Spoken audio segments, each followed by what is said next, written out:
Welcome, welcome, welcome. Listen, guys, we just got off the Breakfast with the Brand. It was absolutely phenomenal. I was telling everybody what we're going to do here. I want to see in the chat, right? Put it in the chat. Put what you want to get out of this.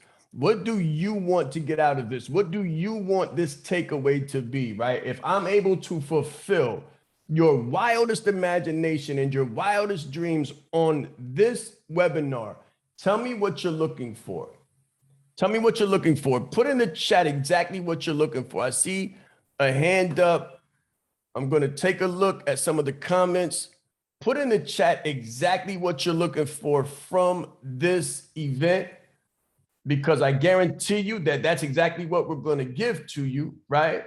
I put together some phenomenal insights as far as branding yourself as a closer, closing like a leader, and making your yearly income monthly, your monthly income weekly, and your weekly income daily. Listen, whether you know it or not, you are in the phenomenal field of sales. Listen, this is something you're going to need. You're going to need a pen. You're going to need paper. You are in the phenomenal field of sales right now, even if you think you're not.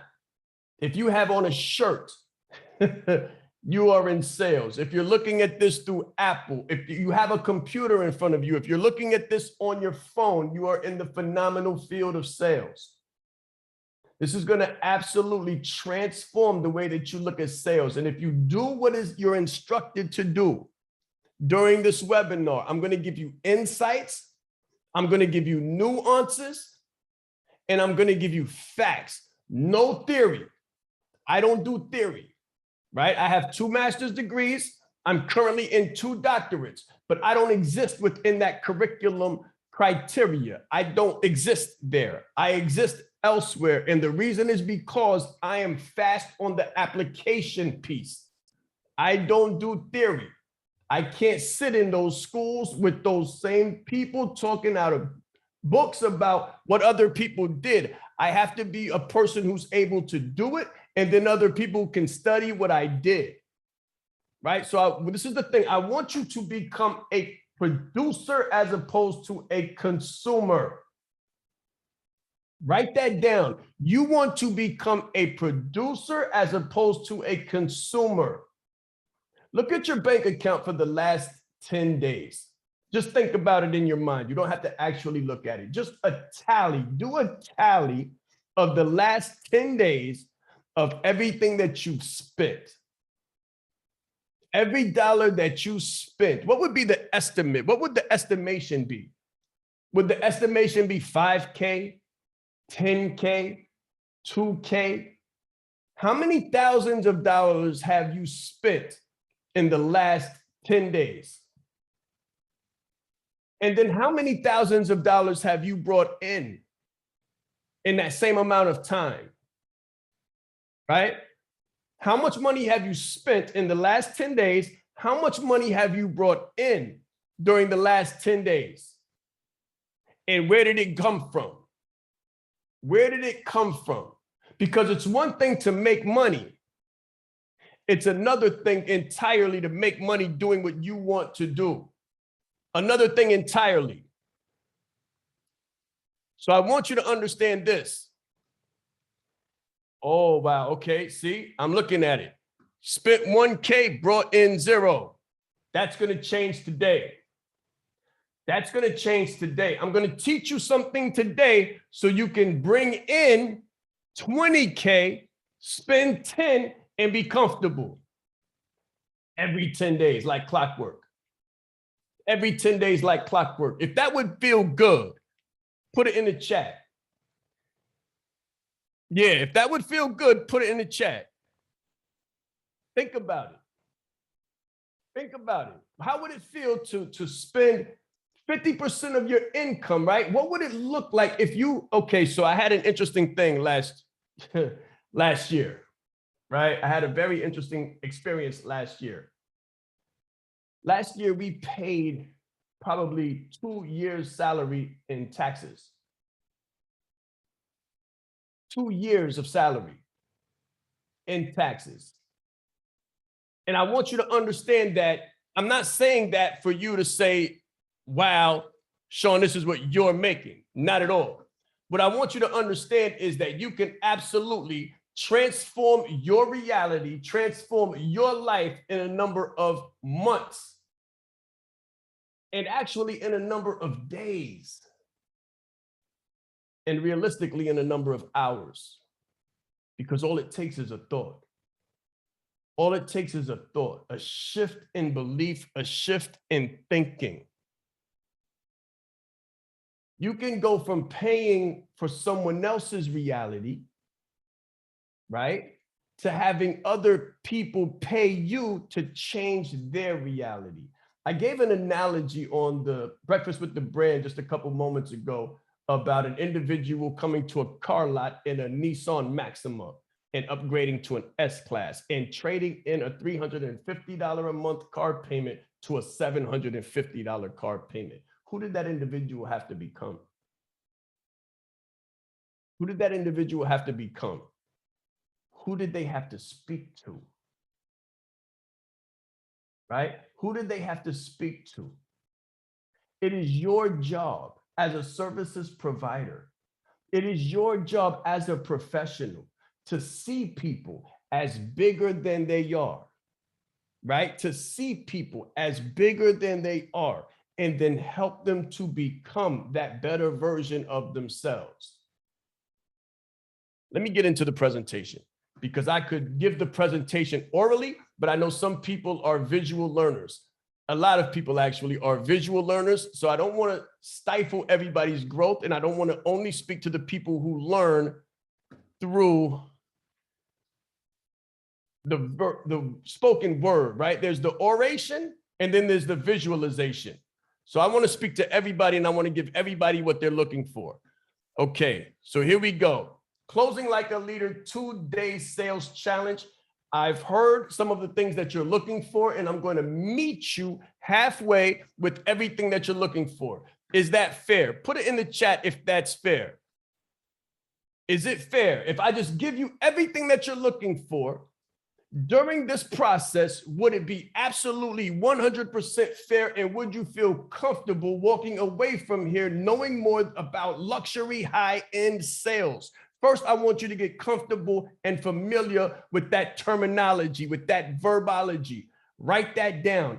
Luxury high-end sales. Luxury high-end sales.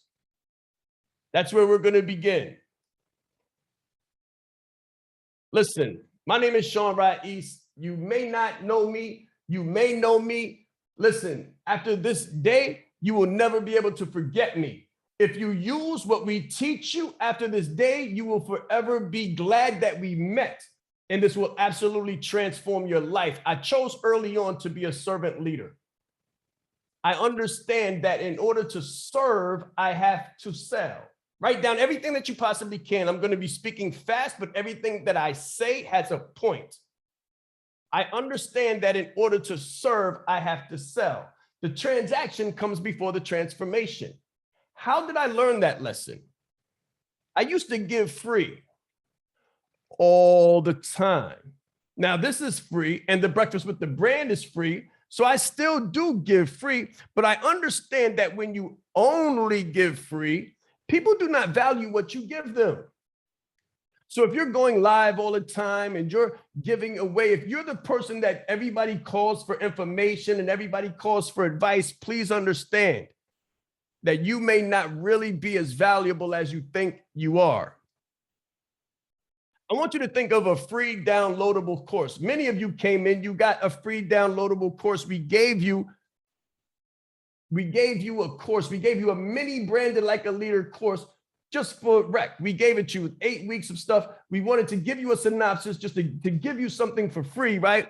And I want you to contrast that free downloadable course and compare it with how much you would value that free course next to a $20,000 paid course that you invested in.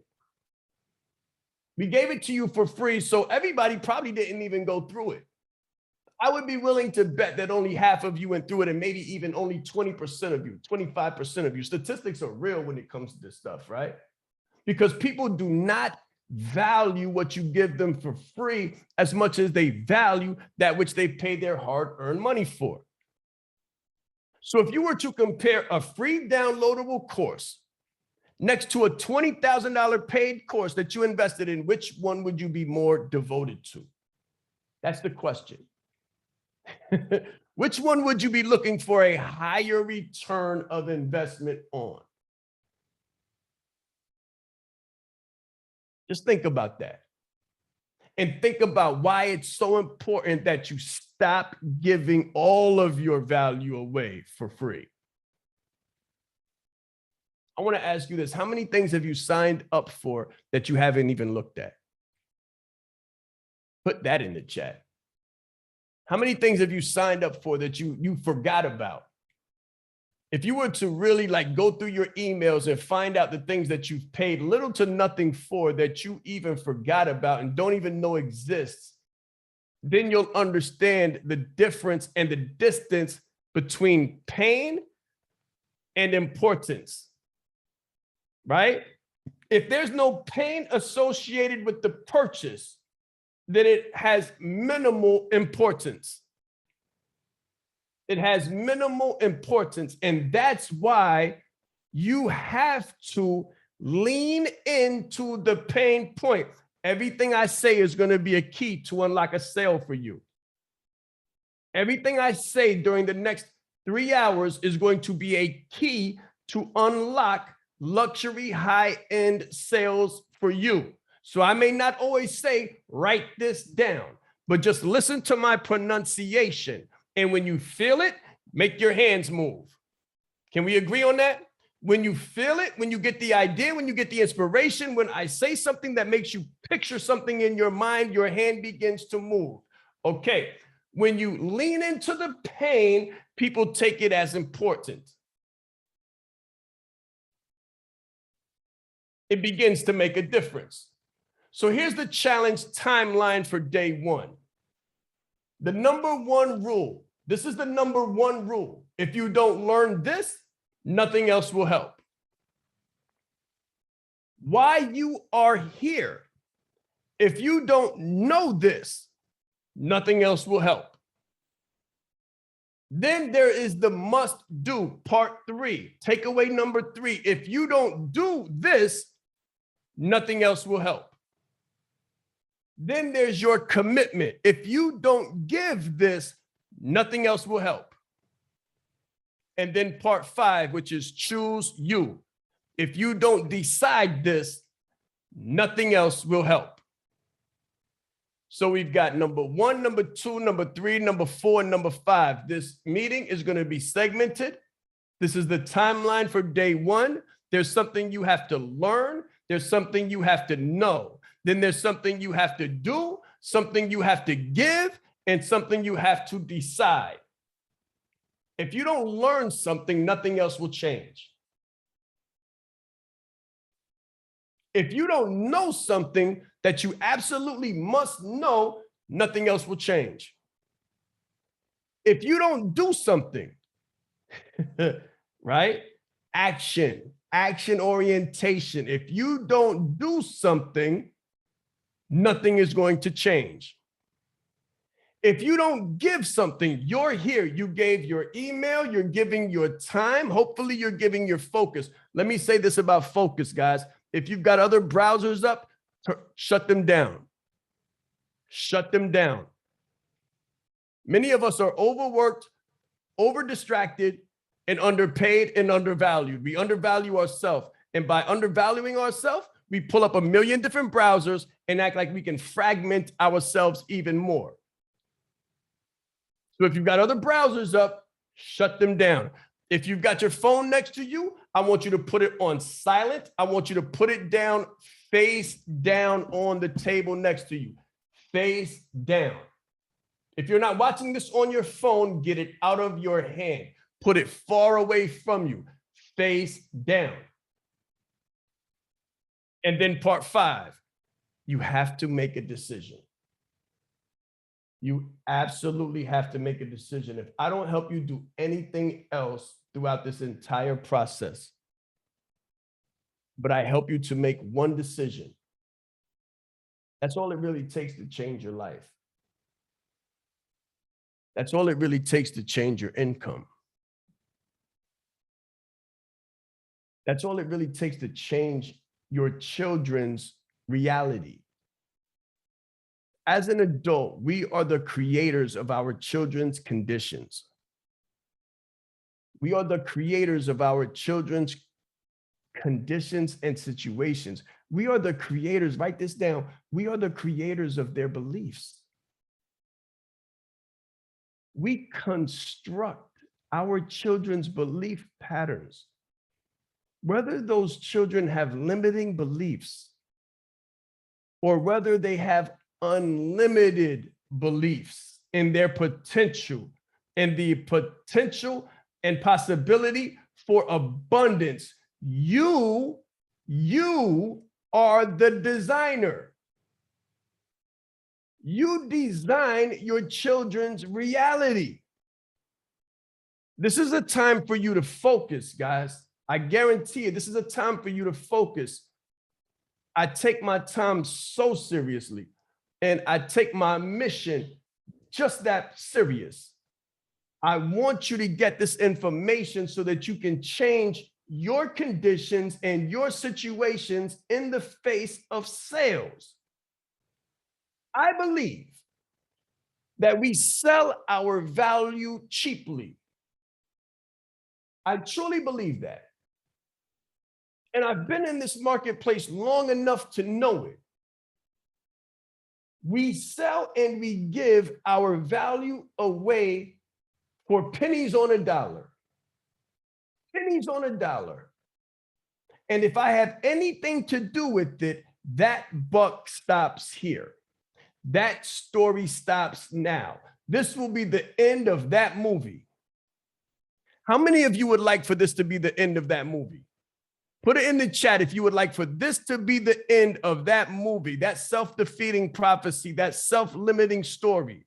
If you would like to be able to charge 2 times, 5 times, 10 times whatever it is that you're charging for your services, put that in the chat. If you don't even have a service right now, but you would like to leave this meeting with a real serious idea of what your value can be and have that value with a 10x behind it. If that's what you would like to see, let me see it. Talk to me. Tell me so put it in the chat. What is your desired outcome for the end of this year? This is the 4th quarter, guys. Last quarter, 4th quarter, 9th inning, bottom of the 9th. What would you like to be able to leave here and close as sales before 2022? I'm going to look at the chat. Put that in the chat. What are your numbers? What are your numbers? What would you like to change? Okay, good. Rebecca says 50K. Let's go. Cedric says 1 million. Let's go. Nadira's 10K a month. Let's go. That's definitely doable. 25K. Let's go. Anybody else? Let's see some numbers, guys. I want you to be comfortable with numbers. Even if you don't believe it right now, I'm going to show you how it's possible. 10K a month, 10K a month, 100K, 200. Let's go. Help 200 people make 50K. Beautiful. Just pay attention. 100K month. Let's go. Fiery. I love it. Okay. I want to make sure the energy's up in the room. We're about to get into it. Here is the agenda. This is the Closing Like a Leader Challenge Day 1. Day 1 is mindset. I'm going to give you a sneak peek. Day 2 is skill set. Day 1 is mindset. Day 2 is skill set. So number 1, you have to have the motives. You have to have the motives. You have to know that which motivates you and defines you. This is no fluff. This is no fluff. I'm not a motivational speaker. What I say may motivate you. I'm not an inspirational speaker. What I say may inspire you, but that is not my position. That is not my position. If anything, I am an educational speaker, and I am here to educate you with actionable principles that you can apply today. Number two, actions. The actions that you must take to be successful as a closer.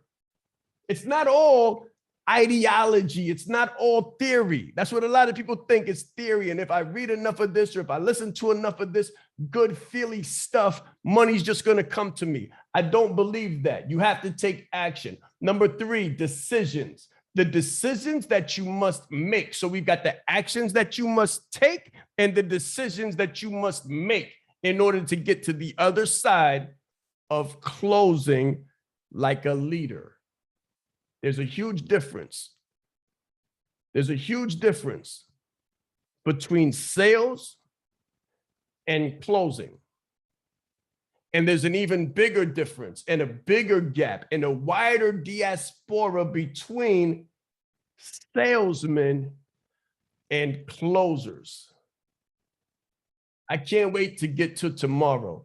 But listen, this today, you've got to get today first. So the problem, let's identify the problem first. Herein lies the problem. The problem is that there are 4 of you.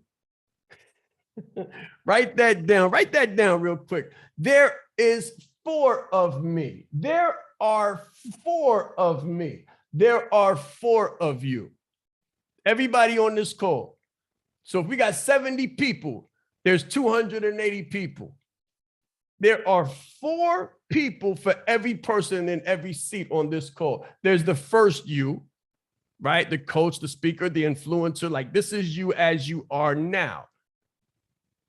And then there's the second you, the limited, fixed. When you sell yourself that you're limited, you're fixed, you're stuck, you're not ready, you don't have enough experience, you don't have the master's degrees, you don't have the right camera, you don't have the right microphone, you don't have the right following, you don't have the right social media. This is who you show up as, right? So there's the first you, and then there's who you show up as. And then there's the third you. And how many of you suffer with the third you? This is who you think you need to be.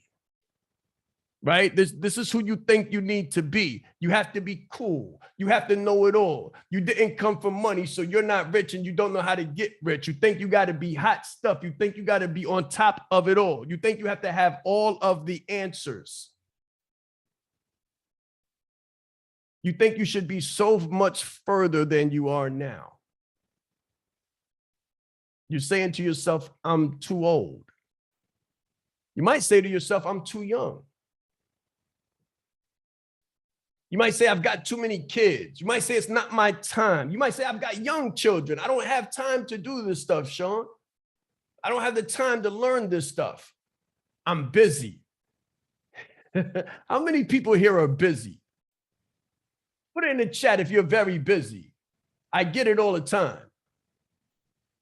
We're busy. I don't have enough time. I guarantee that nobody here is busier than me.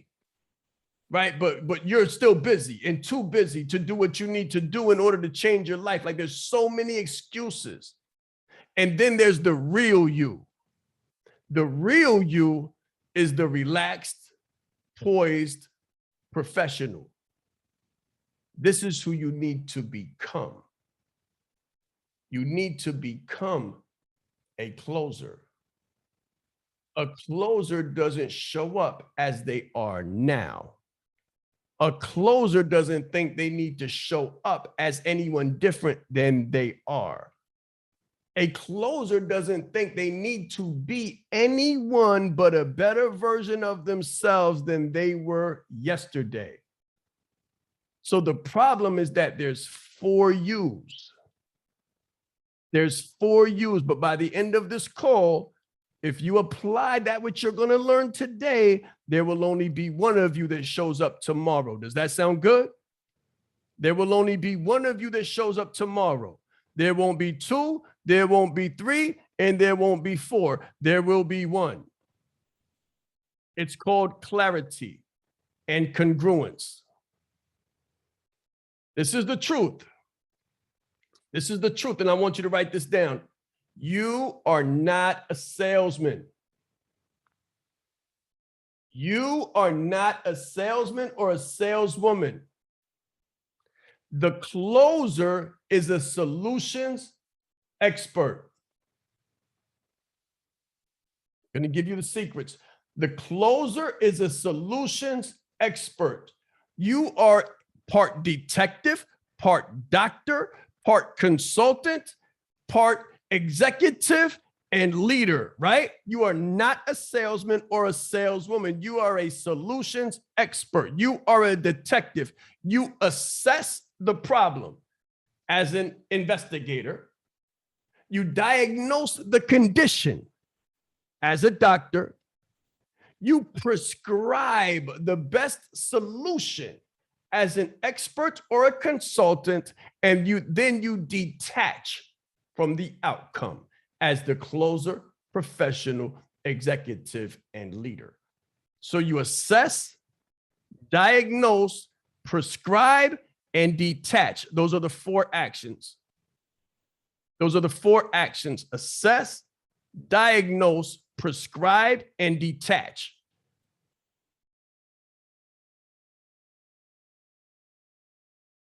What are our services, the duty, the honor, and the privilege as closers?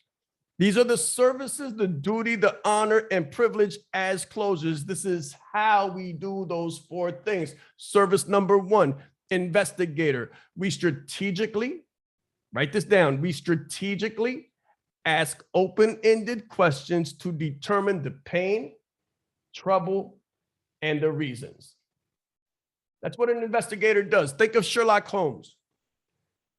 Sherlock Holmes comes through with his magnifying glass, right? His funny little hat, his funny little coat, and he starts asking questions while he pulls on his mustache. He asks questions strategically. He already knows the outcome that he's trying to get at.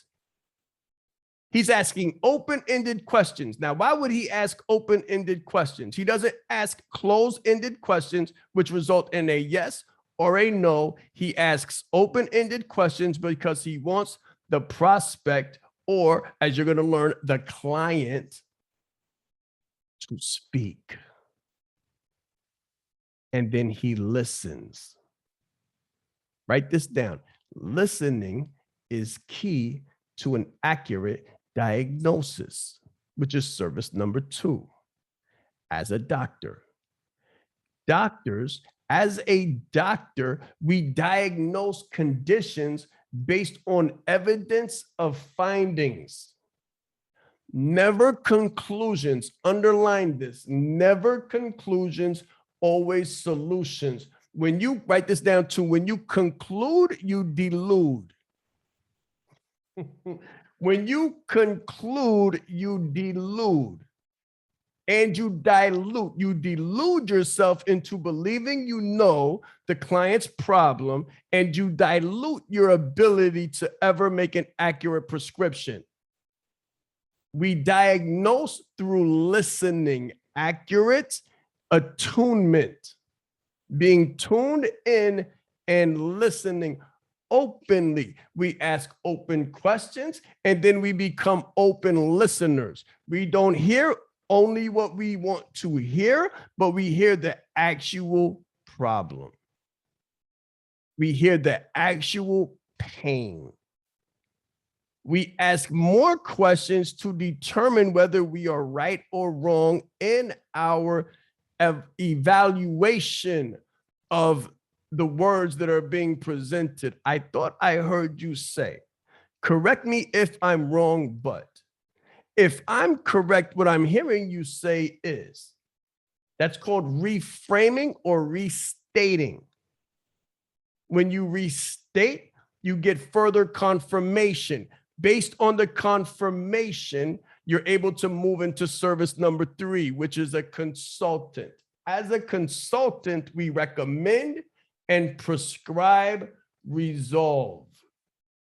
We recommend and we prescribe resolve.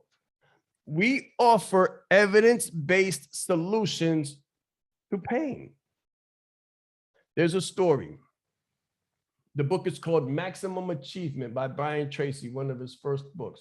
He opens the book, Focal Point. That's the book, Focal Point by Brian Tracy. He begins the book by saying that there is a nuclear power plant that is unable to function properly. One of their plants, they have 4 on the land. One of the plants is functioning at 75% instead of 100%. They run a battery of tests for 2 weeks, and they still cannot realize why this particular plant is functioning at 75%. They can't fix it. It's beyond their mentality. It's beyond their education. They finally decide they have to recruit a consultant. The consultant comes in with a stethoscope. He comes in with the stethoscope, and for 2 days, he's walking around with a pad and a pen, and he's listening to different gaskets. He's listening to different gauges. He's putting the stethoscope on different gauges, and he's walking around saying, interesting. I see. He's not asking anyone any questions. He's looking at the gaskets. He's looking at the gauges. He's inferring, he's interpreting the numbers, and he's listening through his stethoscope to different machines, and he's speaking back to them, and he's listening, and he's saying, okay, I understand. On day 3 of not saying anything to them, on day 3, he walks in with a big fat black marker, chooses one gasket, writes an X on it, and leaves. He writes an X on it and leaves. He emails the managers and tells them, where you see the X, you need to change that gasket.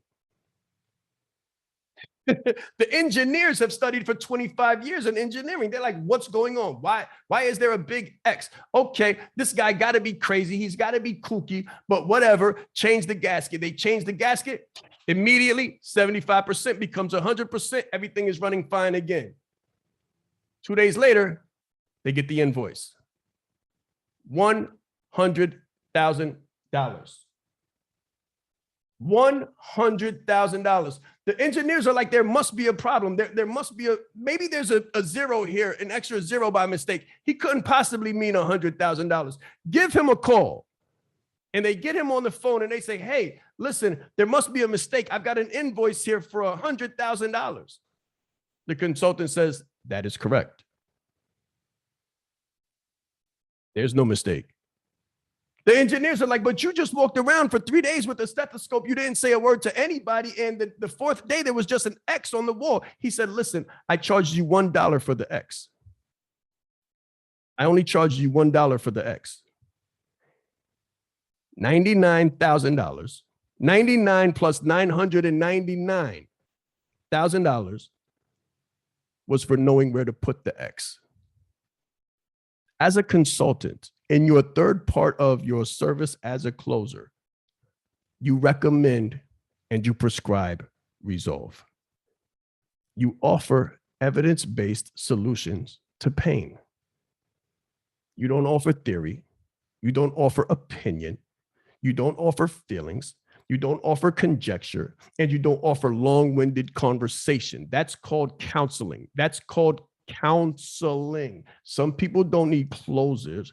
They need counselors, and they need couches to lay on and tell everyone their problems. As a closer, your job is to come in, be an investigator, be a doctor, be a consultant, and then service 4. In service 4, as the closer, we use psychology, behaviorism, and write this down and underline it, detachment, to persuade people to act in their own best interest, not our own best interest, in their own best interest. Again, we use psychology, behaviorism, and detachment to persuade people to act in their own best interest. Number 1, the first takeaway of the day: you are not in sales. You are not in sales. You are in solutions. Put in the chat what your thoughts are about the first takeaway. If you learned something already, what does that look like? What are your thoughts on the first takeaway that you are not in sales? How many of you thought this was going to be a sales conversation?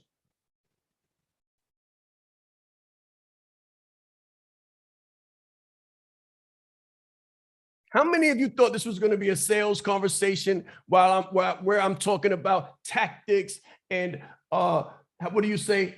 The inflection of the voice, right? The inflection and the nuances and the tricks and the techniques, right? Yeah. Somebody's relieved. Good. Yes, Genta, you are a solutions expert. That's all you do. And you detach from the outcome. Yes, it does. It takes the edges off. I like how you said that. You are a solutions expert. That's it. Okay, phenomenal. Let's move on. Oh, you're going to hear a lot that you've never heard. This is just the beginning. Main drivers. There are 6 primary drivers or needs. You may have heard of these, but you've never heard of them in the way that I'm going to give them to you. Certainty, uncertainty or variety, significance, love or connection, growth, and contribution. If you're within our community, then you've definitely heard of these. There are 6 primary drivers, or what we call human needs. This is a need for security, certainty. This is a need for security. You need to write this down. Under certainty falls security, assurance, money, and stability. Under uncertainty or variety falls a need for fun, action, events, change orientation. Change orientation is very key to people whose main drivers are uncertainty. They usually travel around the world for different climates. The people who are meteorologists and news reporters are those who have a high degree of uncertainty. They thrive off and are motivated by a high degree of uncertainty or variety. People who go into the military many times are driven by a heightened need for uncertainty or variety because the scenery is always changing. The scenery is always changing and they're comfortable in it. They're comfortable with it. As a matter of fact, they're at home in it. And then there's significance. This is a need for recognition, status, being known or famous. Underline recognition. And then there's love or connection. Within the love or connection dynamic, this is a need for family, time, people, and freedom. So when you have a client in front of you and you're speaking to them, whether they're a paid client now or not, when you say, what is your main desire? What is your main goal? And they say something like, I want to be free to do what I want, when I want, where I want, with who I want. The next question should be, if you were free and you did have all of this time, who would you spend it with? If they say family, their primary driver or need is love or connection. If they say just so I can explore and see different places, their key is uncertainty or variety. If they say I want to get an S class, bright red, their driver is significance. If they say, I just don't want to struggle anymore, like I just want enough money to relax and know that I'm stable, their main driver is certainty. If they say, if you say, what would you do with your time? And they say, well, I just want to learn. I probably wouldn't stop learning. I'm a student for life and I would always be learning. Then their driver is growth. Growth is a need for stimulus, intellectual capacity, and mindset. If they say, I'd like to get it all just so I can give it all away to those who need it most, I just want to be a philanthropist. I want to be able to do for my private entity, my non-for-profit, or I want to open a non-profit. These are people who contribution means the most for. Contribution is a need to give, provide, save, influence, and care. And care. When you think of influencers, now this is key, not to get this confused. When you think of influencers, your common influencer on Instagram who's trying to be seen, popping up in different places. They might have like abs and their shirt is off and they're always smiling and you can see their back teeth and they're always popping out of the camera at you. That's significance. They want recognition. They want to be seen. When you have an influencer who's trying to change people's lives consistently and they're always trying to give more so they can give more, right? Give more so they can have more, so they can give more and give more and give more. And you hear about the charities and the good work that they're doing. And they may have a high end or low end product, but they're always giving and contributing to the welfare of other people. And they want to raise up entrepreneurs or raise up people into a state of self-awareness and self-development. That primary drive is contribution. If you as a closer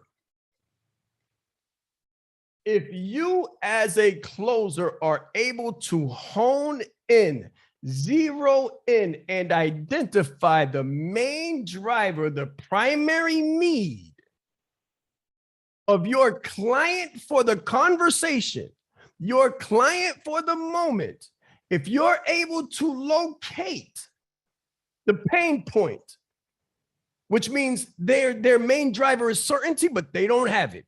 Their main driver is uncertainty, but they're stuck in the same place doing the same thing. Their main driver is significance, but nobody knows them and nobody recognizes them for anything. Their main driver is love and connection and family, but they're stuck on a job they have to work over hours for, and they're not able to spend any time with their family. They barely see each other. That's pain. Does everybody understand that? Put it in the chat if you understand that. That is a deep, grinding, painful reality. Deeply grinding and super painful. If their primary drive is growth, but they're stuck in a situation where they don't have the time to feed their brains, and they don't have the time to feel like they're growing and evolving, they feel like they're dying. They feel like they're dying. If they want to contribute and they want to give and they want to give more and they want to save the whales or save nature or wildlife, but they're stuck on such a shoestring budget or a lack of time conflict, these individuals are in so much pain. And if you as a closer can accurately diagnose that pain and then prescribe the evidence-based solution as an expert and then detach from the outcome, your sales will skyrocket. Your business will boom, unlike anyone around you.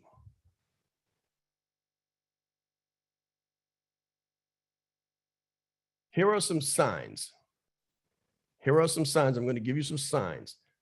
So when you see someone very well dressed, immaculate, you know, down to the nines, they're manicured, they're trimmed, they're proper, a lot of times that's a sign of significance. If someone, as soon as they get some money, they go buy a new suit, new shoes, new belt, $10,000 watch, that's all significance. Certainty. If their thing is just capital, more money, if they worship like more money, they need to have more money because they haven't had it growing up or they're just not comfortable and no amount is ever enough. Their goal and their primary need is certainty. What is the purpose here? Your purpose as a closer is to determine what your client's human need is and determine what is blocking it. Pain comes when your primary needs are not met. If you doubt this, hold your breath for 2 minutes.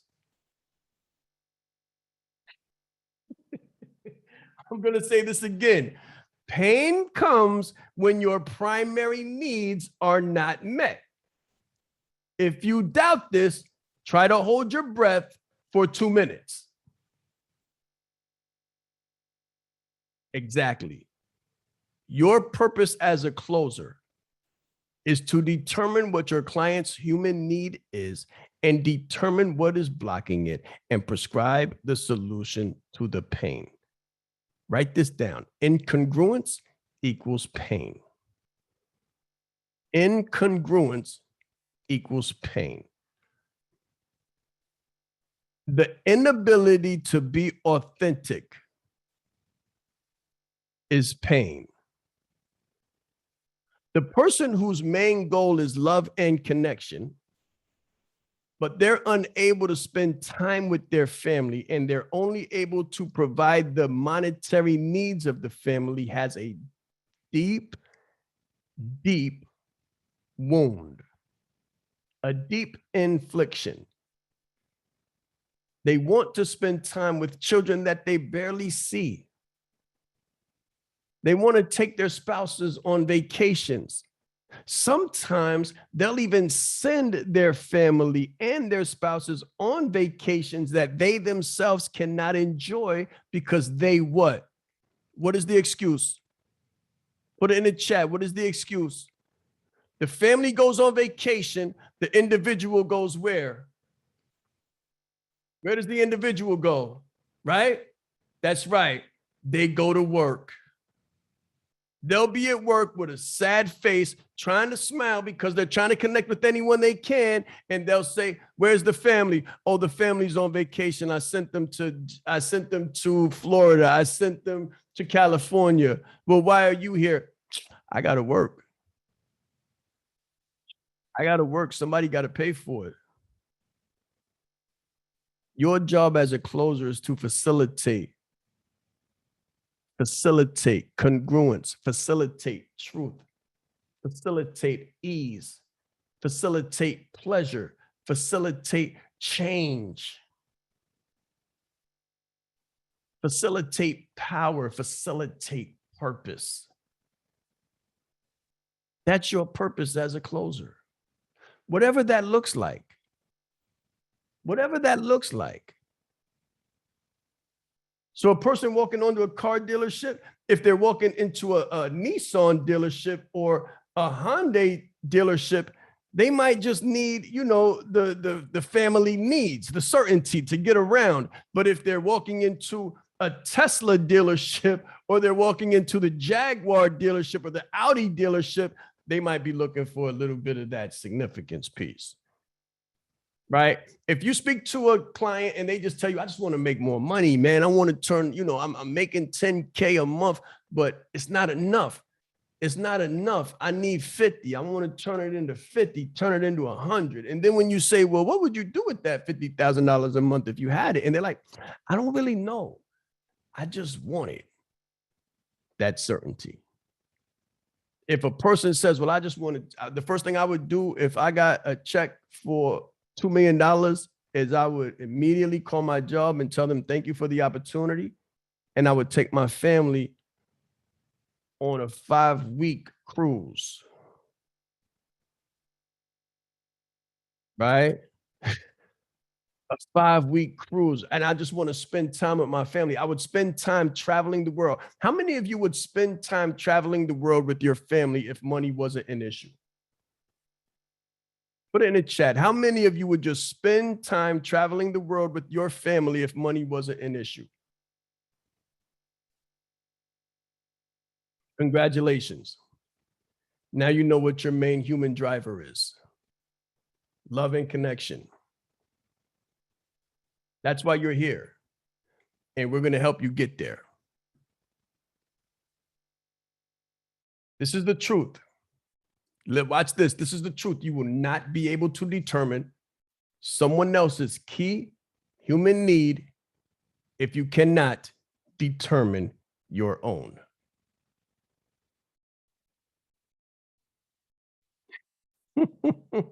You're like, well, I want to close sales, Shaan. I didn't think this was going to be an internal look. I didn't know I had to take an internal look at myself. How do I close other people? That's what I want to do. I want to make the money. Mm-mm. Mm-mm. You can't make the money if you don't make the meaningful adjustments. You can't get the freedom if you don't free yourself first. You can't prescribe a solution for anyone else until you can prescribe the solution for yourself first. I told you I'm a psychologist. This is not a theory. This is not a theory. You can't close someone on what you are not willing to do or purchase for yourself. The way you convince yourself is by being your own first client. Listen, I'm going to show you, I'm going to walk you through something. I'm going to walk you through an experience, an educational experience, an empowerment experience for the next 2 hours. You will not be able to determine someone else's key human need if you cannot determine your own. Money and possessions, family and time, freedom and learning. Which is which? Where do they fall? Closing is key. Closing is key. I know you didn't think you were going to be able to come here and not work. I hope you did not believe that you would be able to come here and not work. I would be doing you a disservice if I just said, come and sit in front of the screen and let me talk to you. That's not where solutions are found. Solutions are found on the other side of the screen. Solutions are found where you're sitting. Solutions are found between your brain, your hand and your pen, and your paper. That's where the solutions are found. I'm just giving you the keys. Closing, here's a closing key, and the key to effective leadership is self-awareness. If you really want the results that you said you wanted in the beginning of this call, if you really want the 10K a month, if you really want the 50K for the last quarter, if you really want $100,000 a month, if you really want to go from behind the chair to the boardroom, if you really want to go from where you are to where you want to go, if you want to go on a long-term 7-week trip with the family, all of you who just said that's what you would do, travel the world with your family, if that's truly what you want to do, then this is what you have to do. This is what you have to do. Copy this table on your piece of paper in front of you with the description, the assignment of value, and then the definition for you. Because you have all of these human needs within you. Even if your thing is love and connection, you still desire certainty. Does everybody understand? Even if your key is you want to fly around the world with your family and spend all the time in the world that you can with your family, you still have a desire for a little bit of uncertainty. Listen, this is why we don't go to see the same movie every time we go to the movies. We go see different movies, don't we? Who goes to see the same movie 5 times? Very few people. Very few people. So what I'm saying is, again, that everybody here, every single person has all of these human needs within them. Your goal for the next 10 minutes is to do a self-assessment and evaluate yourself, increasing your self-awareness and increasing your leadership, because you cannot lead and you cannot close anyone until you can lead and you can close yourself. So I need you to close yourself on this assessment, and I need you to take an intrinsic, internal look inside of yourself and assign numerical values to each one of these human needs to you. and your definition of what it looks like. So if certainty looks like a regular income of X, Y, and Z, if uncertainty to you looks like a vacation for 1 week every quarter, X, Y, Z, if significance looks like to you 750, a BMW 750, black with peanut butter guts, that's your definition of significance. If your definition of love and connection is just sitting on the back porch, or maybe buying a house with a back porch and a pool, just to sit with the family and watch other people enjoy themselves. If your idea of growth is being able to read a book a month, or maybe even a book a week, if you didn't have to do anything else, I need you to write it down. I need you to define it. You'll give me your definition. Give yourself your definition of what contribution looks like for you. Let me tell you how important this is. You might look at it as fluff, but I guarantee you that it's not. I guarantee you that it's not. This is called the work. This is called the work. And you cannot get the results without doing the work. I hope this is why you came, because you really want the results. The results are a direct result of the work. So whether contribution is opening a nonprofit, whether contribution is donating $50,000 a year, or $100,000 a year, or $10,000 a month, right? Listen to that. Some people said, I want to make $10,000 a month. What would it feel like to be able to give away $10,000 a month? Who would you have to be? How much money would you have to make? And how much value would you have to become in order to donate $10,000 a month? Sometimes if we just flip our perspective and look at things a little bit wider, or look at things a little bit more defined, it would change everything. Think about that. A lot of us said that we want to make 10K a month. What if your goal wasn't to make 10K a month? What if your goal was to make 50K a month so you could give away 10K a month? How much more powerful would that be?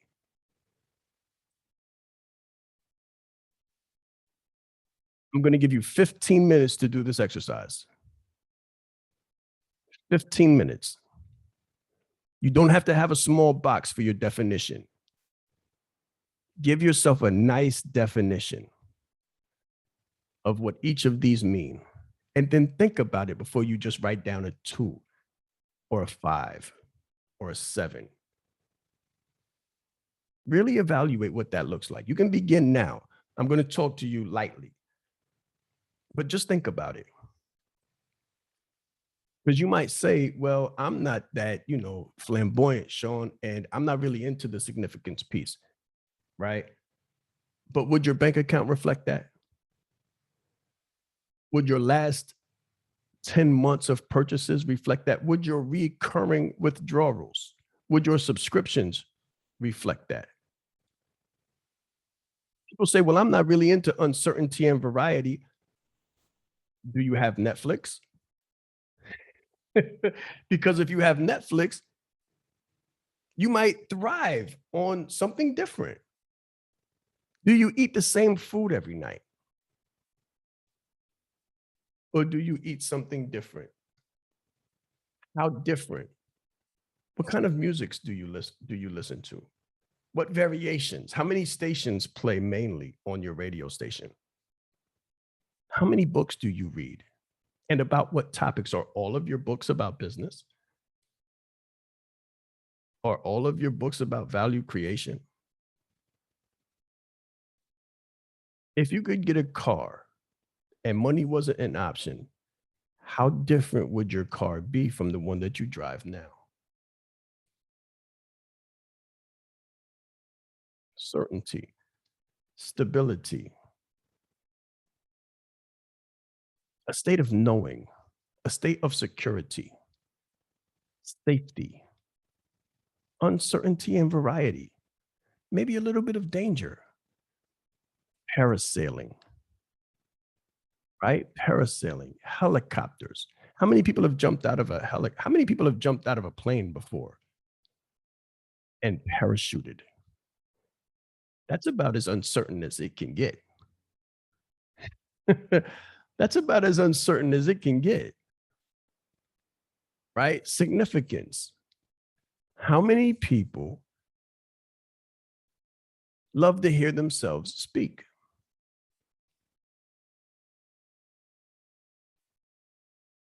How many of you just love to hear people hear you speak? Some people are speakers just because they don't really know what they're speaking about. They just have to speak. They want to speak. They need to be heard. When you think about certainty, I can think of my mother. My mother used to go to sleep with noise. Like she used to play that little white noise. So there would be like a TV channel on low in the background. And she needed that to be able to get to sleep. I can remember that far back. My father didn't need any of that stuff. He was perfectly fine. People who have addictions, people who have addictions, that's a form of certainty. Smoking is a form of certainty. It's also a form of significance. Well, I only smoke this brand or I only drink top shelf. That's significance.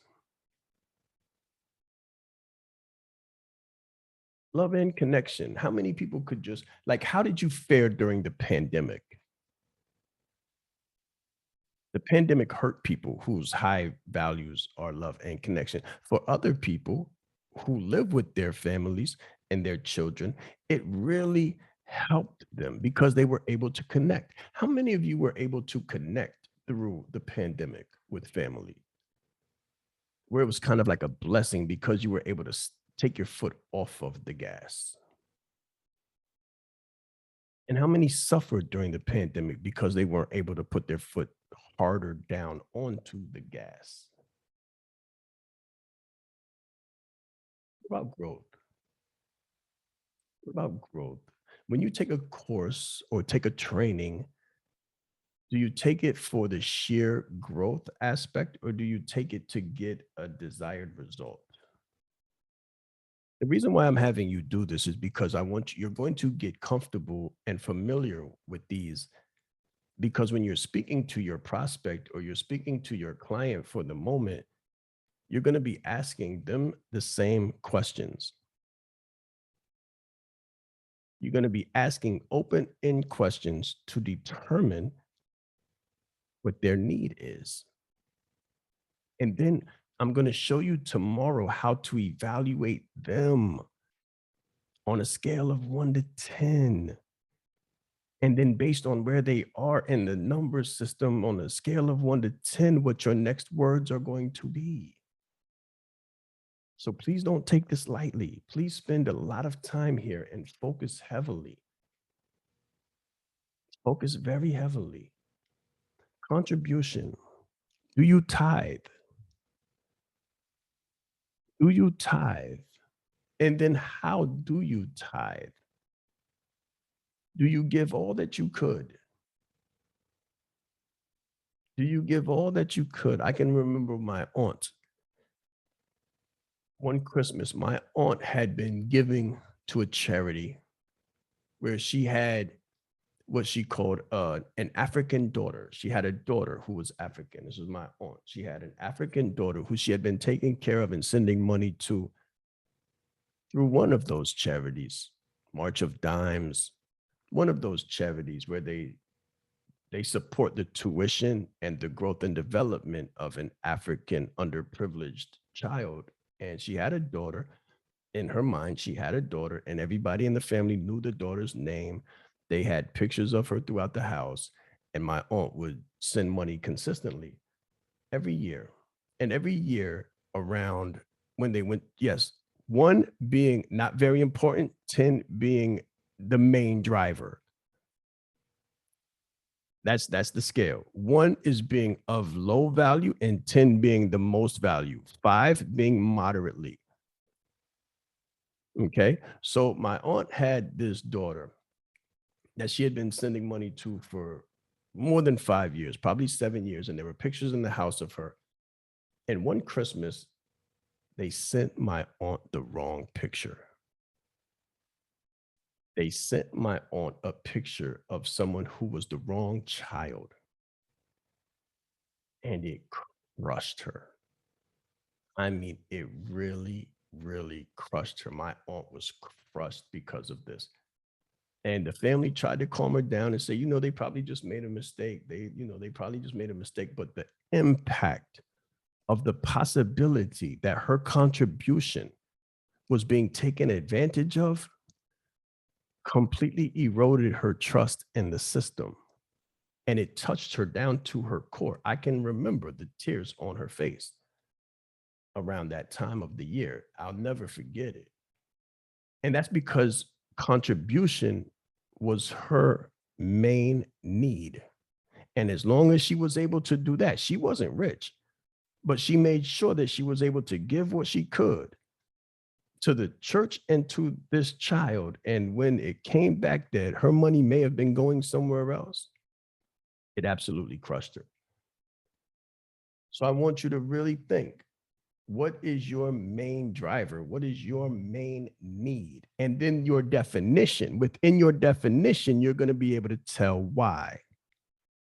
Right? So if your loving connection is a 10, and your definition of loving connection is your family or your significant other, when you're speaking with your client and you hear them constantly speaking about their significant other or their family, through a series of questions, you'll be able to determine whether they are a 1, a 5, a 7, 8, a 9, or a 10 on the scale of loving connection.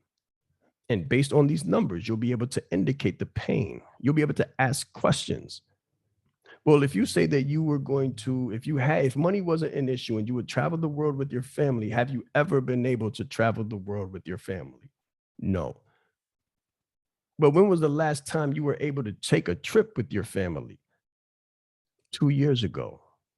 When is the next time you think you'll be able to take a trip with your family? Well, with all of the overtime and the prices going down, I'm not really sure. That's a high point of pain. Well, what if I had a solution?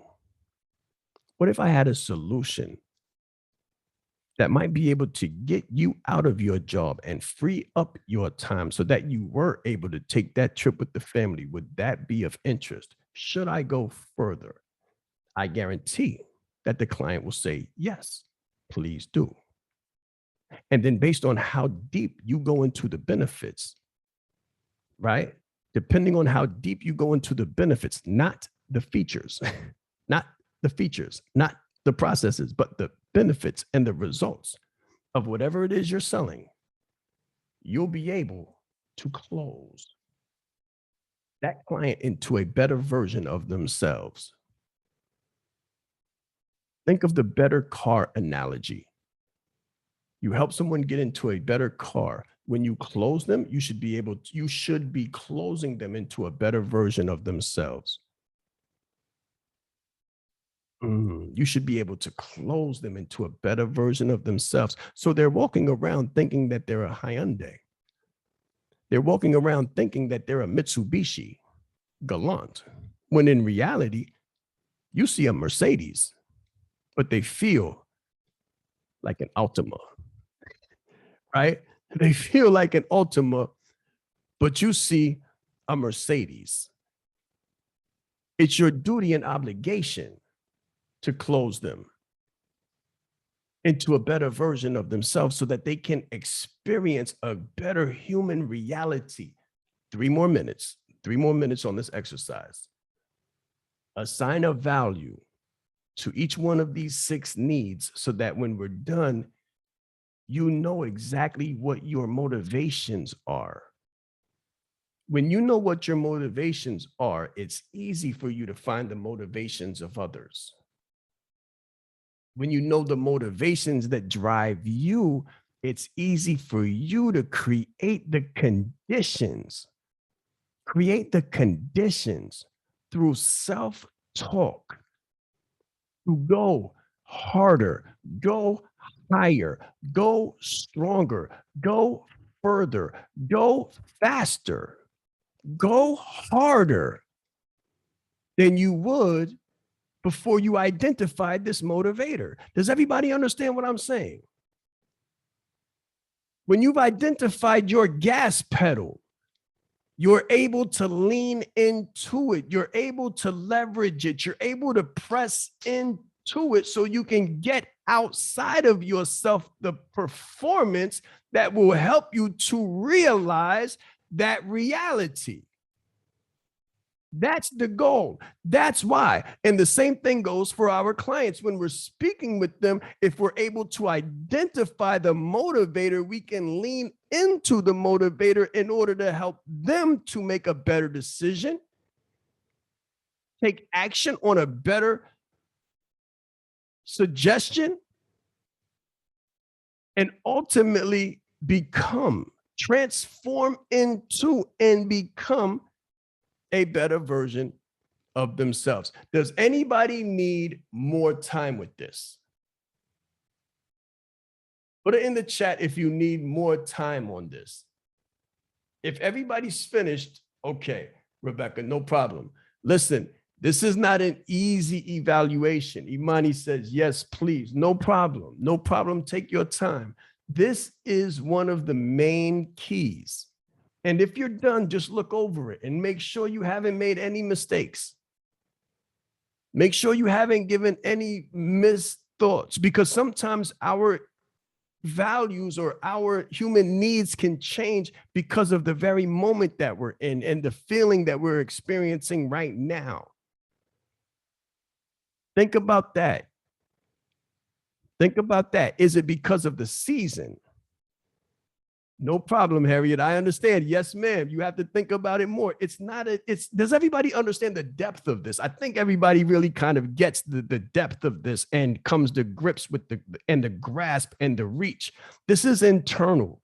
This is inside. You can change everything externally if you can just tweak some things on the internal. If you can change some things with the perception, I guarantee you can change the reflection. Think about that, right? You might want to write that down.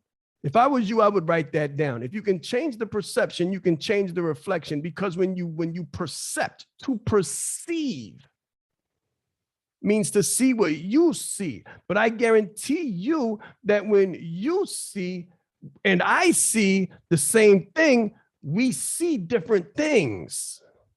That's right, Harriet. That's right.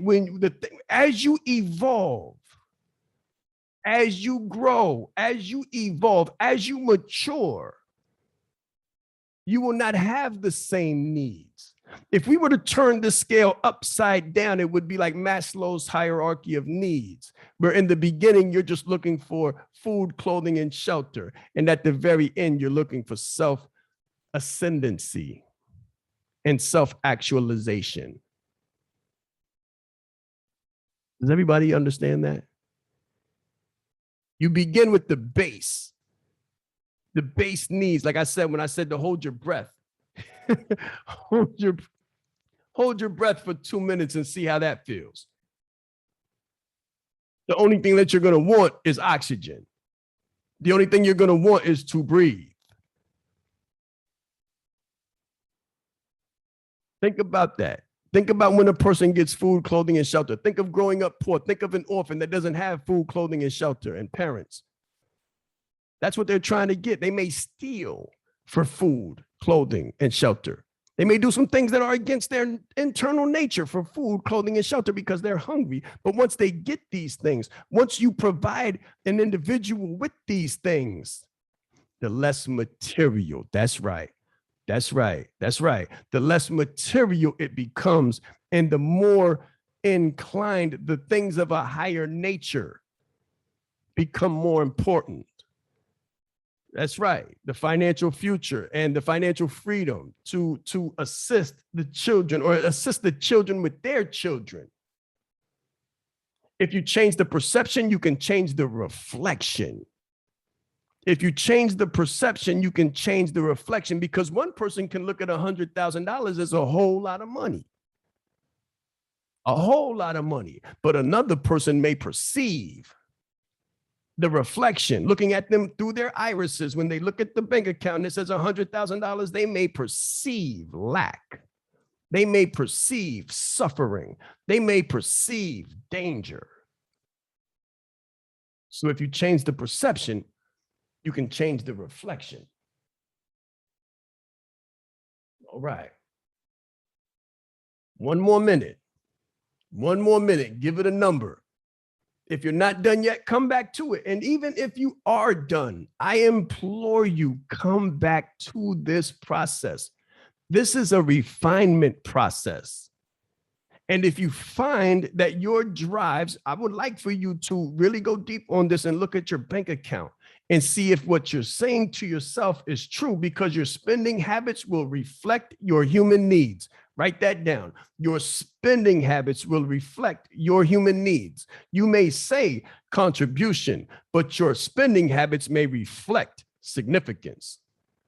And that's incongruent. And that's the cause for pain. And when you realize it and then you put it in alignment, that's called peace. That's called peace and a pleasure beyond the material. All right. Moving forward. We're moving forward. Shake it off, guys. Shake it off. I know that was powerful. I know that was transformative. Shake it off for a moment. All right. Let's see. Is everybody okay? Is everybody all right? Put it in the chat if you're okay after that practice. I know it was self-reflective. I know it was powerful. I know it was internal. I know it might have been a little bit of conflict, but super heavy on the growth, right? Super heavy on the growth, super heavy on the self-actualization and self-realization. And you thought you were coming to a sales training, right? You are. You are. You are. You're here to add to yourself exponentially. You're here to add to yourself exponentially. You're in the right place. This is how we do it. This is how it gets done.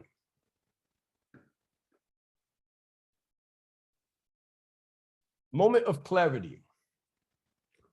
Once you have found your why, you know why you must close.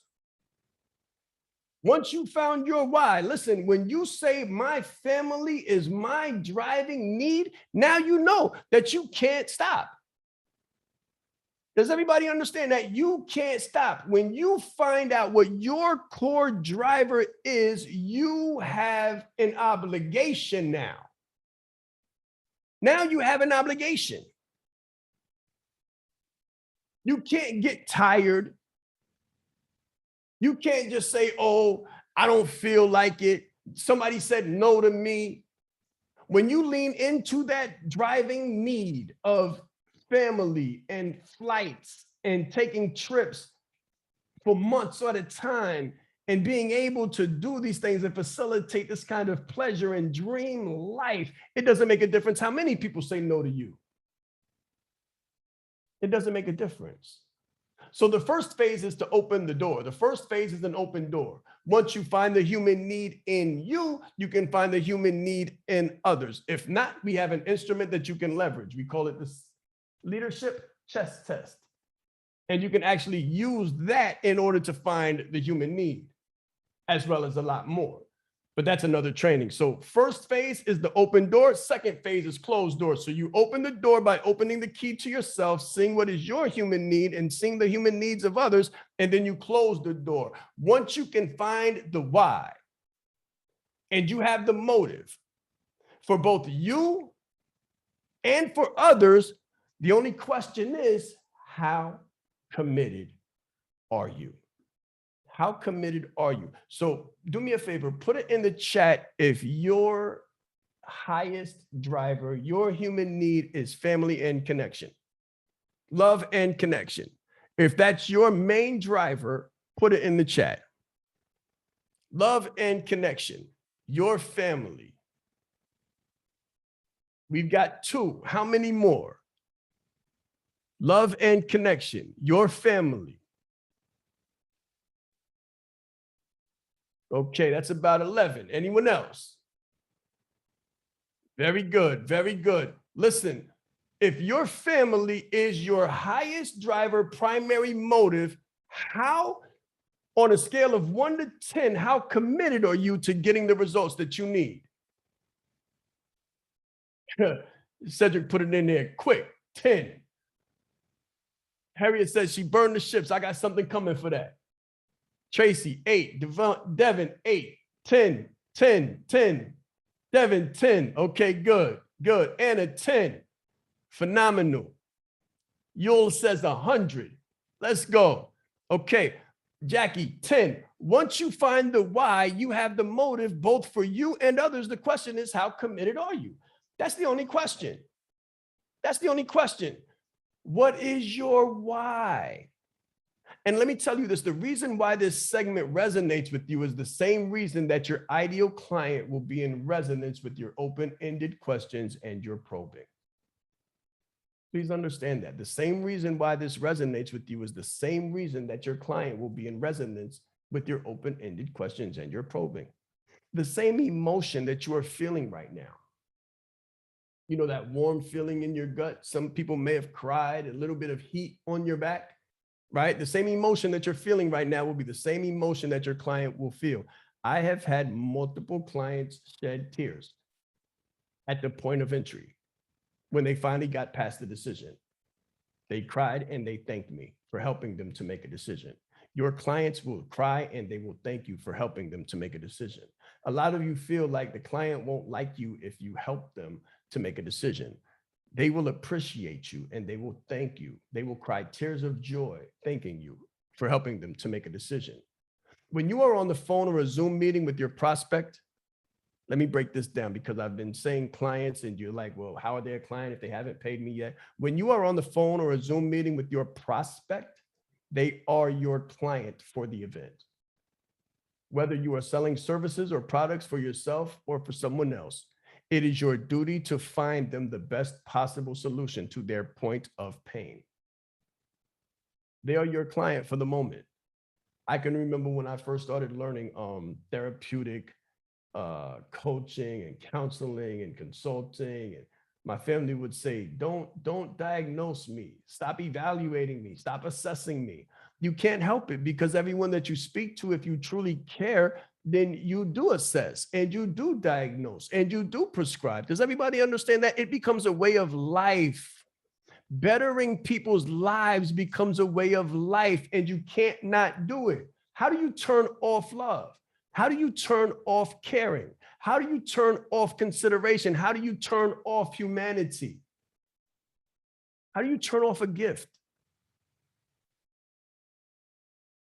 You will be obligated because you know how it feels to be in pain over the same problem of incongruence. That's the main reason why I had you do this exercise, because if you can understand the primary driver, you understand what it feels like not to be in a position of power over that situation. So when you're speaking to your client for the moment and for the event, and they identify any of the needs, and you realize through their speaking, their answers to your open-ended questions, you're able to determine that they are in pain over not realizing those human needs. You know how it feels. And it becomes a moral obligation.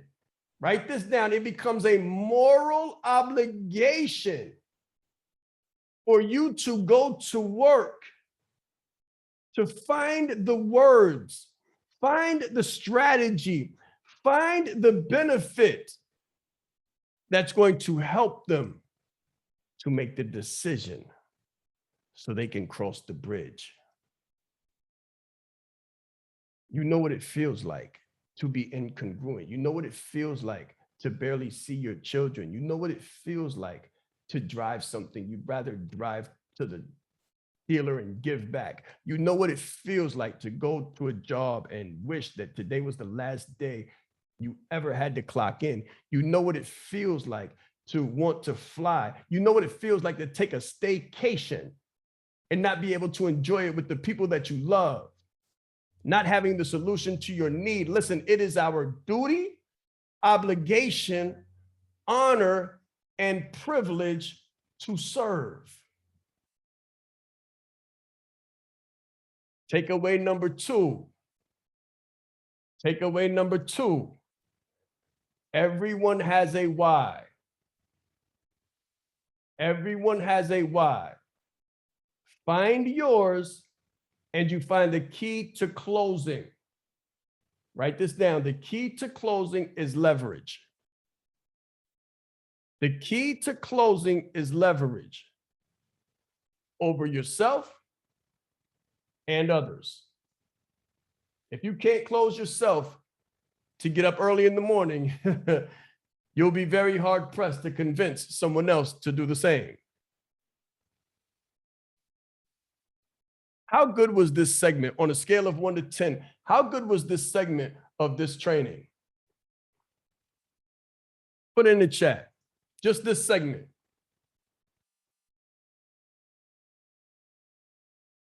Very good. Very good.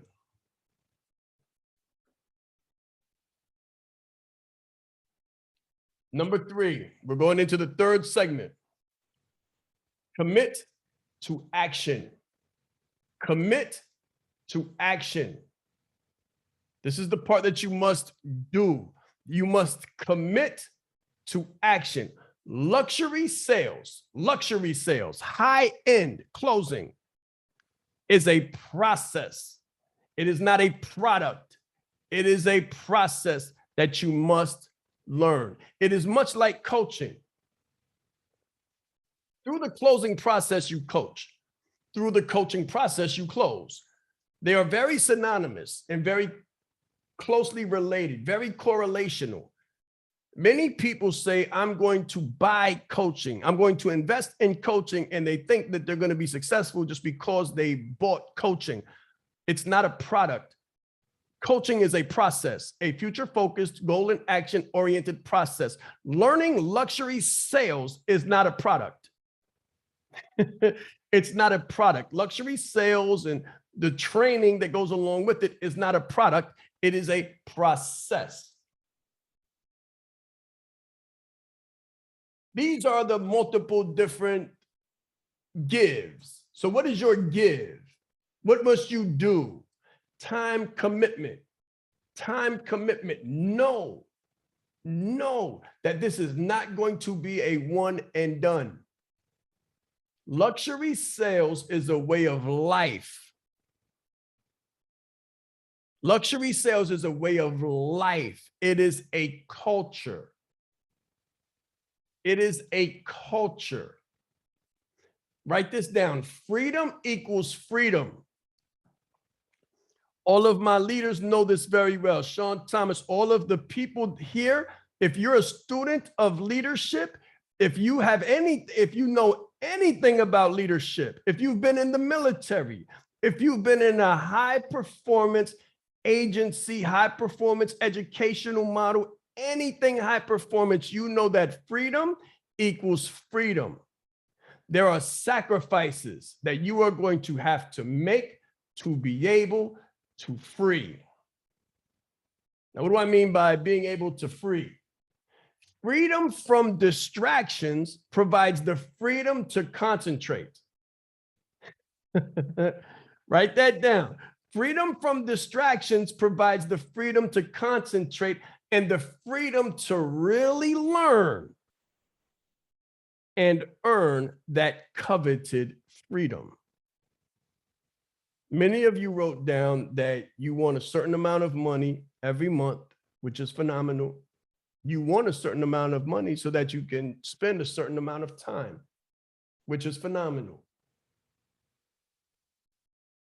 In order to acquire those freedoms and those luxuries, because time, would everybody agree that time and money are luxuries? Like not having to worry about money and not having to worry about time. Like imagine if you didn't have to wear a watch. Realistically, imagine if you didn't have to wear a watch because it didn't make a difference what time it was. Because you were absolutely free from the clock. Like you were literally free. Like what would that look like? How would that feel? How would you even feel? Like I can't even imagine what it would feel like not to put on a watch. And I have my own business. And I don't work for anyone else, but I still have a time that I have to do certain things. So imagine what it would be like not to be so affluent and so comfortable and so relaxed and so laid back that you didn't even need a watch. That's freedom. But you're going to need freedom from distractions so that you have the freedom to concentrate and the freedom to really learn so that you can earn that freedom. So freedom equals freedom. Time equals freedom. And then the investment, money equals freedom. There is a reason why. There is a reason why doctors pay hundreds of thousands of dollars for school. Let me pause for a moment. I know some people see the word invest and they get afraid.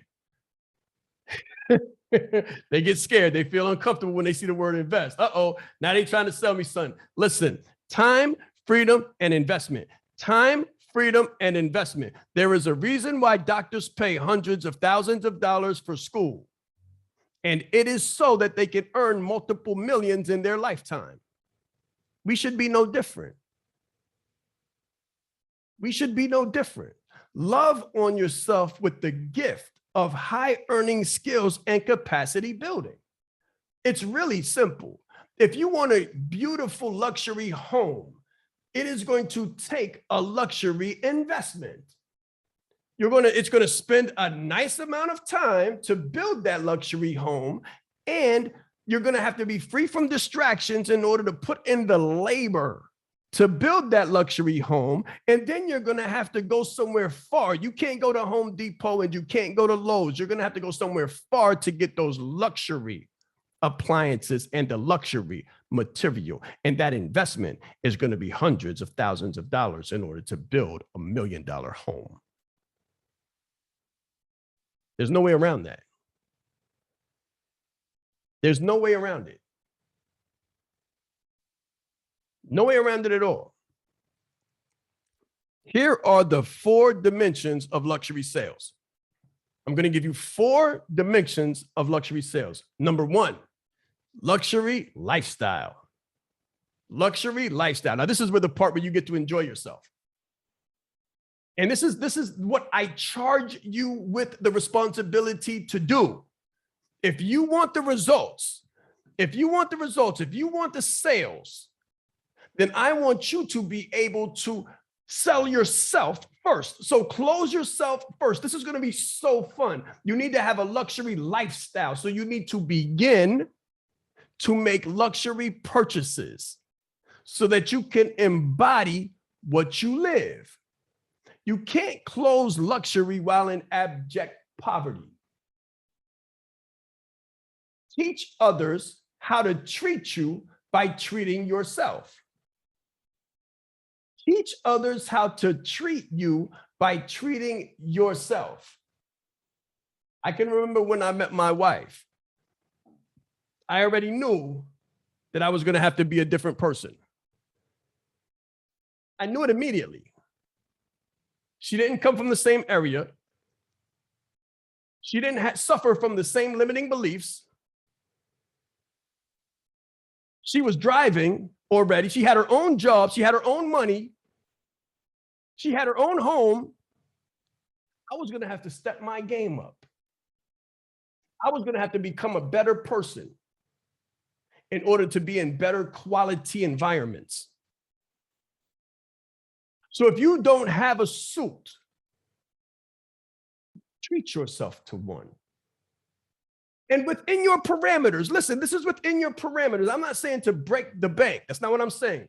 What I'm saying is if you buy $100 watches, but you could buy a $500 watch, treat yourself. You must do this in order to become comfortable in a luxury space. Does everybody understand that? Put it in the chat if you understand what I'm saying. You can't live on the outside of that which you say you want to sell and that which you say you want to provide. You have to be on the inside of it. You have to look like it. You have to smell like it. You have to feel like it. When you look good, you feel good. When you feel good, you do better. Listen, in Branded Like a Leader, week number 5, I taught change your attire to match your desire. This is the reason why. Begin to make luxury purchases. Treat yourself. Treat yourself. Make yourself say, ouch. Do something that you would never do. Do something that to you is against conventional wisdom, because the reason why I say that is because the kind of money that you want to make defies conventional wisdom. Freedom of time. Look at me when I say this to you.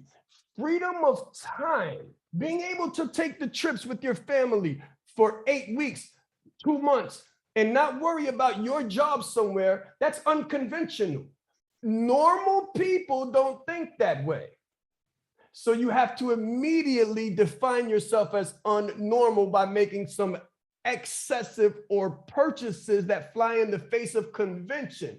Then you'll be able to provide some packages that fly in the face of convention and get actual buyers that fly in the face of convention. This is a guarantee. This is a guarantee. I've proven it. I've proved it. And I live it. Money begets money. This is another funny one. This is another fun one for some of us. For other ones, it's going to be more challenging and it's going to be a little bit hard. But I guarantee you, when you're able to develop yourself, when you're able to develop luxury into your lifestyle, you will develop luxury into your business. I want you to keep enormous amounts of cash on hand. Always have 1K or more on your person. Now, some of you may say, $1,000, that's a lot of money. That's a problem that we're going to solve. We're going to solve that problem. If you do have $1,000, 9 times out of 10, you probably don't have it on your person. I want you to start keeping it on your person. If you have to start with $100 a week, start with $100 a week, but keep it in your wallet, keep it in your purse, keep it on you at all times. Because when you see money, you see money. When you feel money, you feel money. When you see money, you feel like money. When you feel money, you look like money. When people see you, it's like the law of attraction, but it's deeper than that. It's called comfortability and familiarity, because a lot of us are uncomfortable with normal and small amounts of money. We look at small amounts of money as huge amounts of money. And I know that we live in a society that wants us to do this. How do they want us to do this? How can you prove what you're saying, Shaan? We have almost gone into a cashless society. We have almost gone into a cashless society where you don't even need to have cash on hand. All you need to have is a piece of plastic. How does that prove influence? How does that prove affluence? Everybody's the same. Everybody walking around with cards. You should have a huge wallet if you're in luxury high-end sales. You should have a huge bifold or wallet in your purse if you're in luxury sales. You should always have cash on hand and not a small amount of it. And if you're used to having $1,000, shoot for $2,000, $3,000. Trust me, you will feel better. You don't need to spend it. It's not so you can spend it. Now, you can spend it if you want to, and I encourage you to make those luxury purchases, but I guarantee you this: you won't purchase it if you don't have it. You won't invest it. You won't spend it if you don't have it. You won't spoil yourself. You won't treat yourself if you don't have it on your person. But if you have it on your person, you could, if you so chose. You could, if you so chose. You could start 100 at a time. Just start with $100 a week, $100 a month if you have to. I guarantee you it will change your life. It'll change the way you look at yourself. It will change the way you feel about yourself. And when you change the frequency, when you change the energy, you change the energy that people have towards you. That's right. And when you tell people, I can show you, I tell people this, and this is the guarantee. I tell people, if I can show you how to make $500 a month, which I can show you how to make $5,000 a month, which I can, and I can show you how to make $50,000 a month, which I can. And we can go on and on and on up the chain. We can go on and on as far as you're willing to move. It's really up to you. There is no limit. They have people who have jobs to burn cash. That's all they do in Fort Knox. They burn cash. They print cash on one side of the building. On the other side, they burn it. How indispensable is it? How hard to come by could it possibly be? Stop letting them lie to you. Cash on hand. Wallet full. Hard to sit down on. Number 3, never speak lack. Never speak into lack. Oh, let me finish that. Let me finish that. Always have 1K or more on your person. As soon as you get comfortable with $1,000, make it $2,000. As soon as you have too many 20s, so you can start with singles and then you can move up to 20s, right? You can start with 100 singles and make your wallet fat. And then you can get more money and turn it into 20 20s or 50 20s to make your wallet fat. But then you could also turn it into 100 hundreds, 50 $100 bills. Listen. Just seeing it and touching it will bring more. Money attracts friends, guys. Money is like problems. When you focus on problems, you seem to attract more problems. So why don't you switch out your problems for money and watch how money brings more friends? Money brings more money to you. I guarantee it. And trust me, there was a time when I didn't have the money to put in my pocket. And if I was hearing this myself and I was in that state, I'd be like, what is he saying? I don't understand. How will that happen? But I guarantee you that when you do it, your life will change. Number 3, never speak lack. Never speak into lack. Monitor your thoughts, your emotions, and your words. Words have power. And when you say things like, I can't, I don't, or I wish, like I wish I had, I wish we were, I wish it wasn't. When you say those things, you bring more of those things. When you say, I don't, you bring more of those things. So many people say, I don't do sales. I don't like to do sales. I don't do cold calls. I don't get on the calls with people. Okay, good luck. But I don't even listen to people who say those words. Like if that's your language, we won't be friends. We won't be close because I don't do that. I can't hear that. That's how much I can't think that. I can't even hear that. It impacts me negatively. It's like hearing fingernails across a chalkboard. When people say, I can't, they are right. And you need to get them away from you, because if you keep them around you, it'll only be a little bit of time until you can't, or you don't, or you wish things were different too. I hope that resonates. I hope that resonates. I really hope that resonates. Number 4, stop chasing. I can't say this more powerful enough. Stop chasing. Stop chasing money and become it. Stop chasing money and become it. Literally, calm down and become value. The more you have money on your person, the less you will feel like you need so much more of it. The more you will begin to feel more calm and more confident. The better that you dress, the more confident and comfortable in your skin you will become. You'll become comfortable in your own presence, and you won't have to feel like you got to get up and run, that you need 20,000 browsers up on your computer at all times, and that you need to follow up on this and that, and you need to call this and that, and you need to check this and that. You'll be able to literally calm down and breathe deep. Breathe deeply. We're going to get into that on the next slide, but invest in learning. Invest in learning and give yourself the time required, which is 1 to 3 years to actually become good at something. It's usually more towards the 3 to actually become good at something, and then 5 to 7 years to master something. There's a reason why you get a bachelor's at 4 years and a master's at 6, and at 10 you become a doctor. Listen, 1 to 3 years to actually have an idea or a clue what it is that you're actually doing. 5 to 7 years to actually master that, and then 10 years to dominate. If you're looking at your life right now and you're saying 10 years from now is such a long time away, 10 years from now is so long ago, it's so far away, Shaan, I don't have that much time.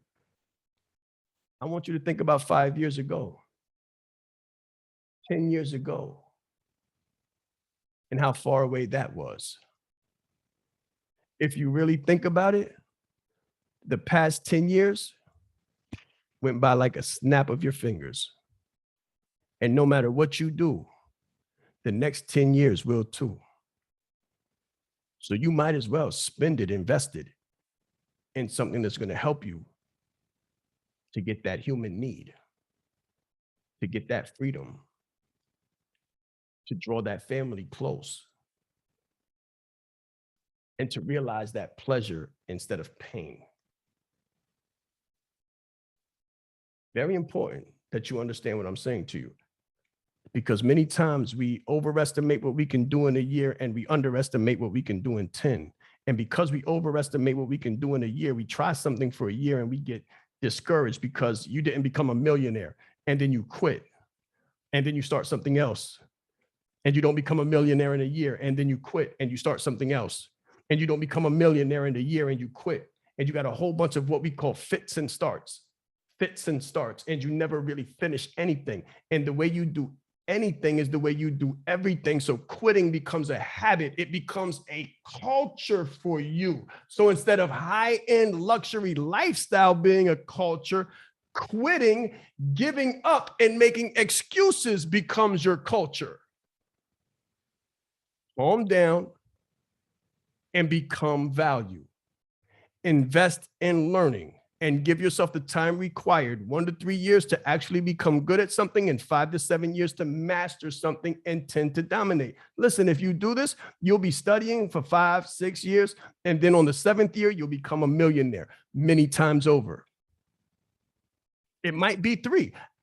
All of it depends on your SOI. So people ask me all the time, Shaan, when do I start getting a return? When do I get the ROI? When do I get the money back? When do I start making the money back? You get the ROI at the SOI.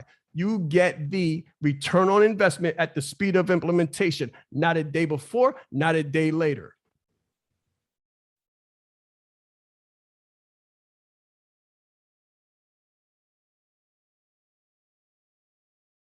Here are 4 cultures of closing.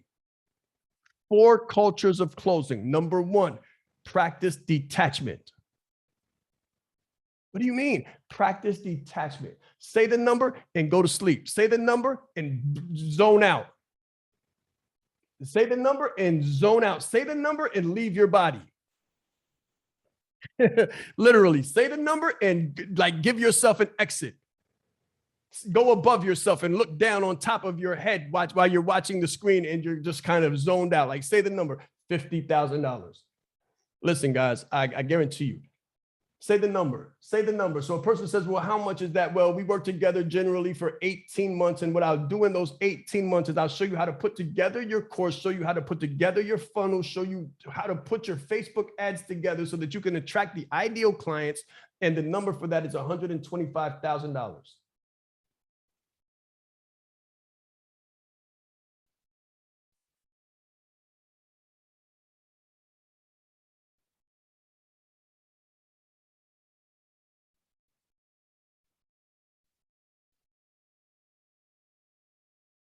Now, on the other hand, we also have the other package where you actually get to come behind the scenes with me and my team every single morning, except Saturday and Sunday, where we develop the strategies that helped us to go from crickets to digits in the midst of the pandemic. That's at the top of the ladder. If you want to come in and you want to see how we developed the different campaigns and how we act out the actual work while we're doing it, as we come up with it, you'll see the creation of it, you'll see the evolution of it, and then you'll see the implementation of it in the marketplace many times over. I don't work with anyone for less than a year, so you'll be on the inside with us in the inner circle for a full year. That's 12 months of behind the scenes with a 7-figure brand that became a crickets to digits 7-figure brand in the midst of the pandemic.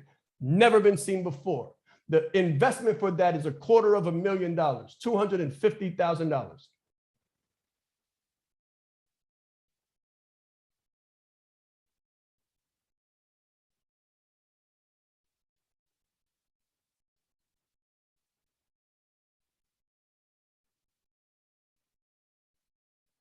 And just go somewhere else. Go somewhere else. In order for you to be able to do that, you want to do things like practice detachment, meditate, deep breathe, get enough rest. You have to get enough rest. You can't be anxious and hold your eyes open for that long. People won't take you seriously. You have to drink enough water. If you notice, I've always got bottles of water around me. Practice the art of reflection. Practice the art of relaxation actively, which means get enough sleep. Exercise. Number 2, love yourself. Guys, sometimes we work so hard, we don't love ourselves. Go to the spa, take care of your body, exercise, lose weight, eat right. Whatever it is that you have to do, do it. Because when you become abundant in spirit and vitality, your finances and your closing rate will go up. It's almost by default. As soon as you shake off the excess rust, as soon as you get around people who are high performance so that you become high performance too, and you tap into those high performance habits,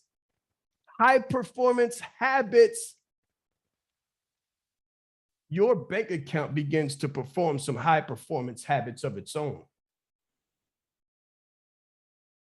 And it'll absolutely transform your life, and it'll transform the lives of anyone that's tapped into you, because they will begin to learn what's really possible. And how good is that when you're not only transforming your life, but you're transforming the lives of those around you at the same time? When your human need, when your main driver is family or love and connection, and you're able to provide a vision. Oh man, when you're able to provide a vision, you know what that becomes?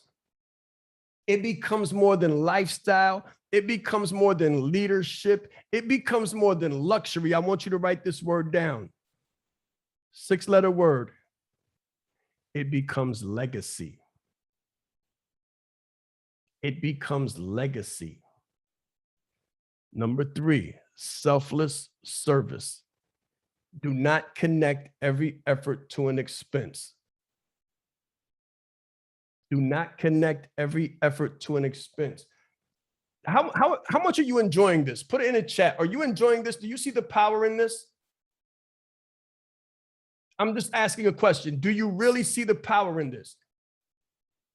If you see the power in this, I want you to understand that this is for free. We do this all the time for free, no less than 4 times a year, no less than every single quarter at minimum. We do this for free. And then every single week, we give you 2 free calls a week. The Leadership Live Deep Dive at 5, Breakfast with the Brand. If you come to those alone, they'll transform your life.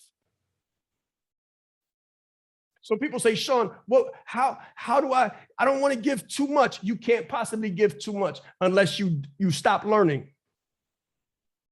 The only way you could stop giving is if you stop being.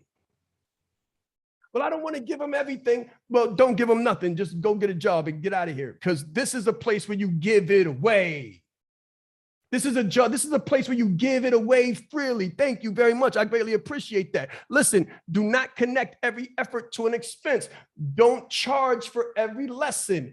Give freely from a place of sincerity and generosity. I have literally had an individual who had the audacity to ask me on one of my free calls whether they should give calls and give value for free.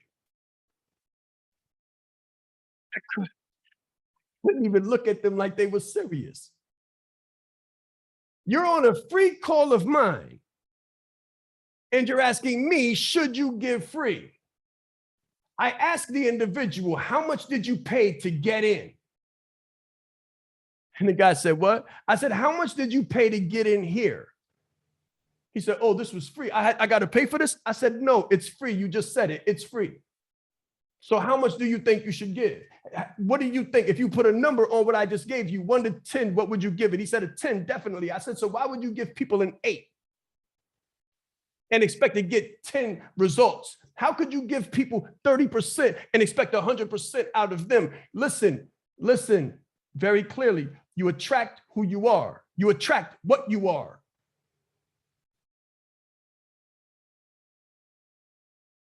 You can't beat the universe. I'm sorry, but you can't beat the masters of the universe. You get what you give. You attract what you are. Give freely from a place of sincerity and generosity. Give so much that people spill over. Give so much that people's hands are so tired after coming to one of your meetings and you gave them a master's degree in a week. You gave them a master's degree in 3 hours. Make them literally shut down. When a person gets off my call, I want them to go to sleep because they spent so much time thinking critically. I want to earn your trust and earn your money later. I'm not even about that life. Like, I've got this to give for days. This is who I am. This is what I do. I will be here next year, 5 years from now. If it be the grace of God, I will not move from this place teaching. I may be in another office, another situation, another state, another country, but I will be giving value because that has become my life. And I'll be giving free until you can take what I've given you and go get some income and then come back to me like, okay, Shaan, thank you so much. You gave me so much for free. Now I'm making 10K a year. I'm making 10K a month. What do you have? How can I invest? What packages do you have now? Because I killed the game. I've proven your theory is not theory. Your stuff is the truth. It's real. I've gotten the results. How can I get more? If you do this, people will come to you the same way. If you don't, they won't. Number 4, live light and do right. I'm talking about the 4 cultures of closing. If you want to receive it, you better believe it. Live light and do right. Always be ethical. Always be ethical. You will not be all things to all people. Some people will want to shortcut the process. They will be mad at you because they could not purchase transformation. What they did was purchase a process and they didn't want to go through the process. They wanted to buy a product. They wanted to buy it, not work out at all, drop a pill in their mouth and shed 40 pounds overnight. It doesn't work that way. Always be ethical. Always be ethical. Study heavily, but live lightly. Study heavily and live lightly. Don't tie yourself down with stress, pressure, and be as cool as a breeze. Luxury high-end closing. Please pay attention to this. Luxury high-end closing does not require pressure or tactics. It requires art and finesse.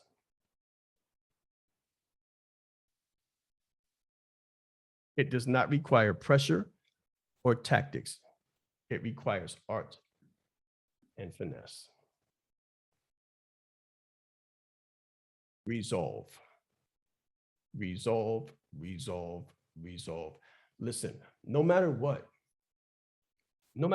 whether you take action, whether you realize the value, whether you are here for yourself, you're here for other people, you're here because you want to learn, you're here because you want to change the world. I don't care what you've been through. You can be a 7th grade dropout and still get a PhD. It doesn't make a difference. Not one difference. It shouldn't make a difference to you because it doesn't make a difference to me. I'm telling you what the truth is. It doesn't make a difference if you come from the ghettos of New Orleans. It doesn't make a difference if you come from Compton, California. It doesn't make a difference if you have no education. It doesn't make a difference if you ever knew your parents. It doesn't make a difference if you can't read right now. It might be a little bit harder, but it doesn't make a difference. Mayweather's not the best reader, but he tapped into his power, right? He's not the best literary agent. He's probably not going to write any books, but he'll have them written. about him. He'll have books written about him. Listen, no matter what, you are here for a reason. You are here for a purpose. Not only can it be done, it can be done by you. You have to know that you are here right now, listening to this, because you were meant to close high end. And why shouldn't you? Why shouldn't you? I remember Jim Rohn. One of the most impactful speeches I ever heard from Jim Rohn was when he said, is there anybody who, Brian Tracy actually said, you could get paid $5 an hour for flipping fries and taking out the garbage at McDonald's. He said you could get paid $6 an hour if you whistle while you do it. I said, ooh. He said you could get paid $5 an hour for flipping fries and whistling, or flipping fries and taking out the trash at McDonald's. But if you whistle while you do it, you can get paid $6 an hour. That gave me some insight into attitude. And then Jim Rohn said that, are there people who get paid, like you might get paid $5 an hour, and this was decades ago. He said you might get paid $5 an hour, but the question is, are there people who get paid 50? Of course there are. Of course there is. Who do you have to become to get paid $50 an hour? And then he said, are there people who get paid $500 an hour? What would that look like?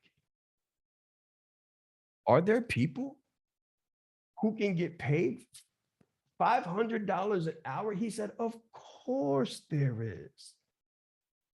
Of course there are. The only question is, who do you have to become?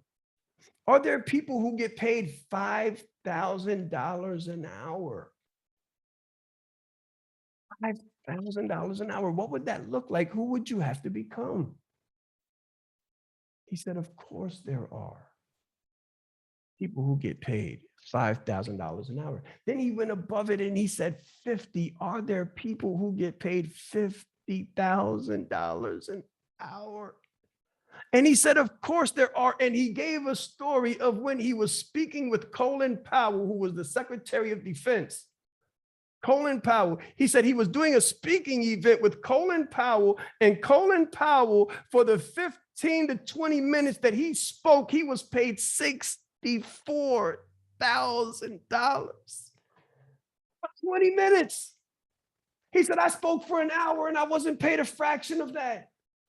He spoke for 15 minutes. He barely got up there. And he sat down and I saw the check for $64,000. He said, I said, Colin, can I just take you to get a cup of coffee? Because he wanted to speak to that level of value so that one day he could become that level of value. The point that I'm making is that you're here for a reason. You're here for a purpose. You know me, you know my story. I'm just a kid from Harlem who God chose to show his favor and mercy through. But let me tell you this, he chose to show his favor and mercy through me because I chose to show my favor and mercy through him. I chose to be who I needed to be for my children because I understood this at a very early age. I said, I don't get to choose I don't get to choose my situations growing up. I don't get to choose who my parents were, but by God, I get to choose who my children's parents will be. I want you to write that down. We don't get to choose who our parents were, but we get to choose who our children's parents will be. I was a late entrant into college, late entrant into business. And because of that, I've chosen to collapse time, to learn techniques, to learn frameworks in order to accomplish 3 years of work in one, so that in 5 years, I can have 15 years of progress.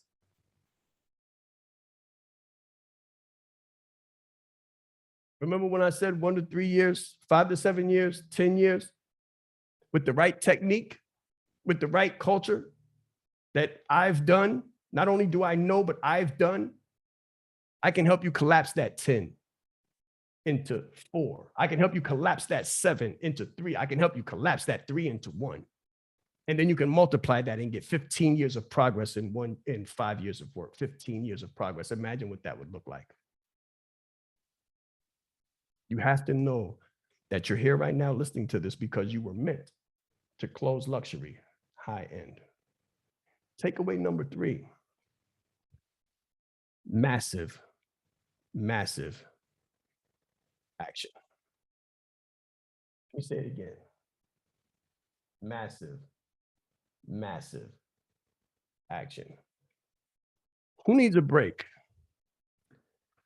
Let me get up here in the chat. Who needs a break?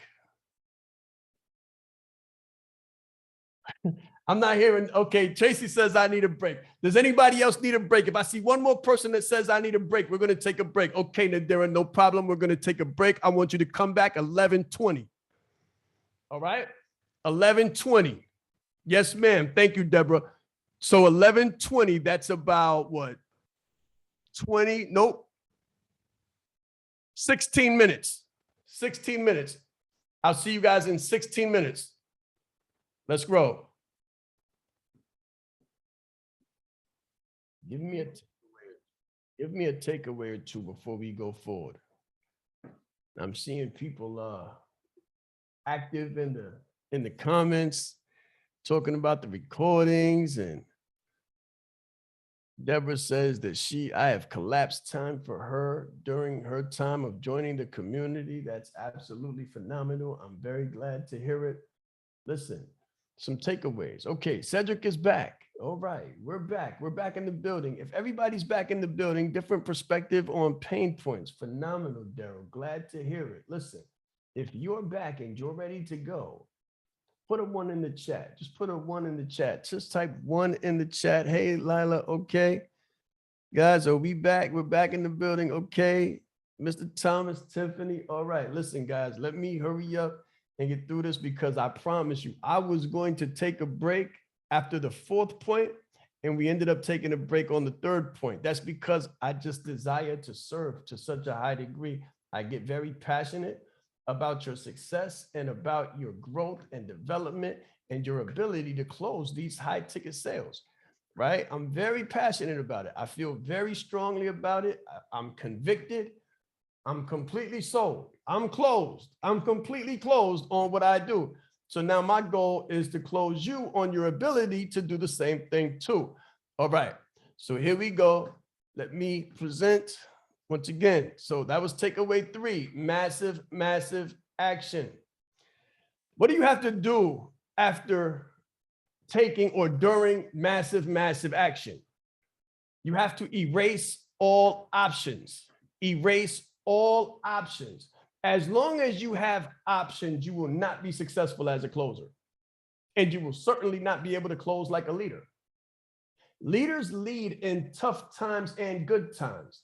They do not fail in their duty regardless to the season or the situation. In order for you to truly be successful, you may have to leave your job, move out of your state, get married so you have the obligation, or leave a situation that is keeping you from developing to your full capacity.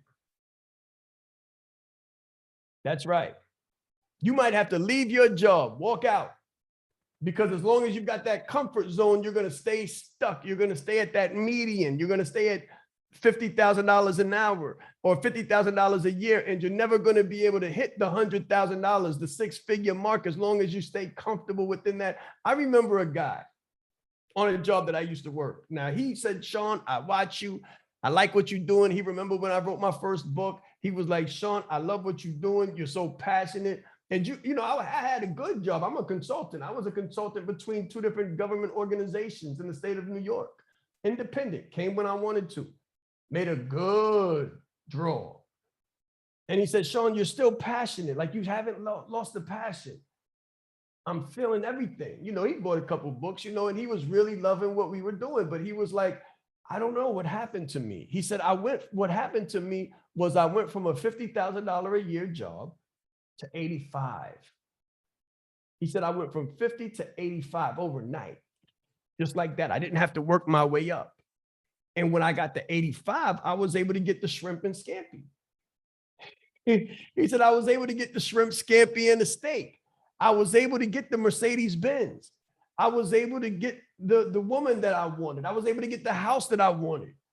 And I stopped dreaming. He said, I stopped dreaming. And that was 15 years ago. And now I got 5 years to retire and I can't leave. He said, so no matter what you do, Shaan, don't get stuck. But I know that won't happen to you already because I just see how you're growing. So what I'm saying to you is that you might have to leave your job. You might have to move out of your surroundings. You might have to get married so that you have the obligation, or leave a situation that is keeping you from developing to your full capacity.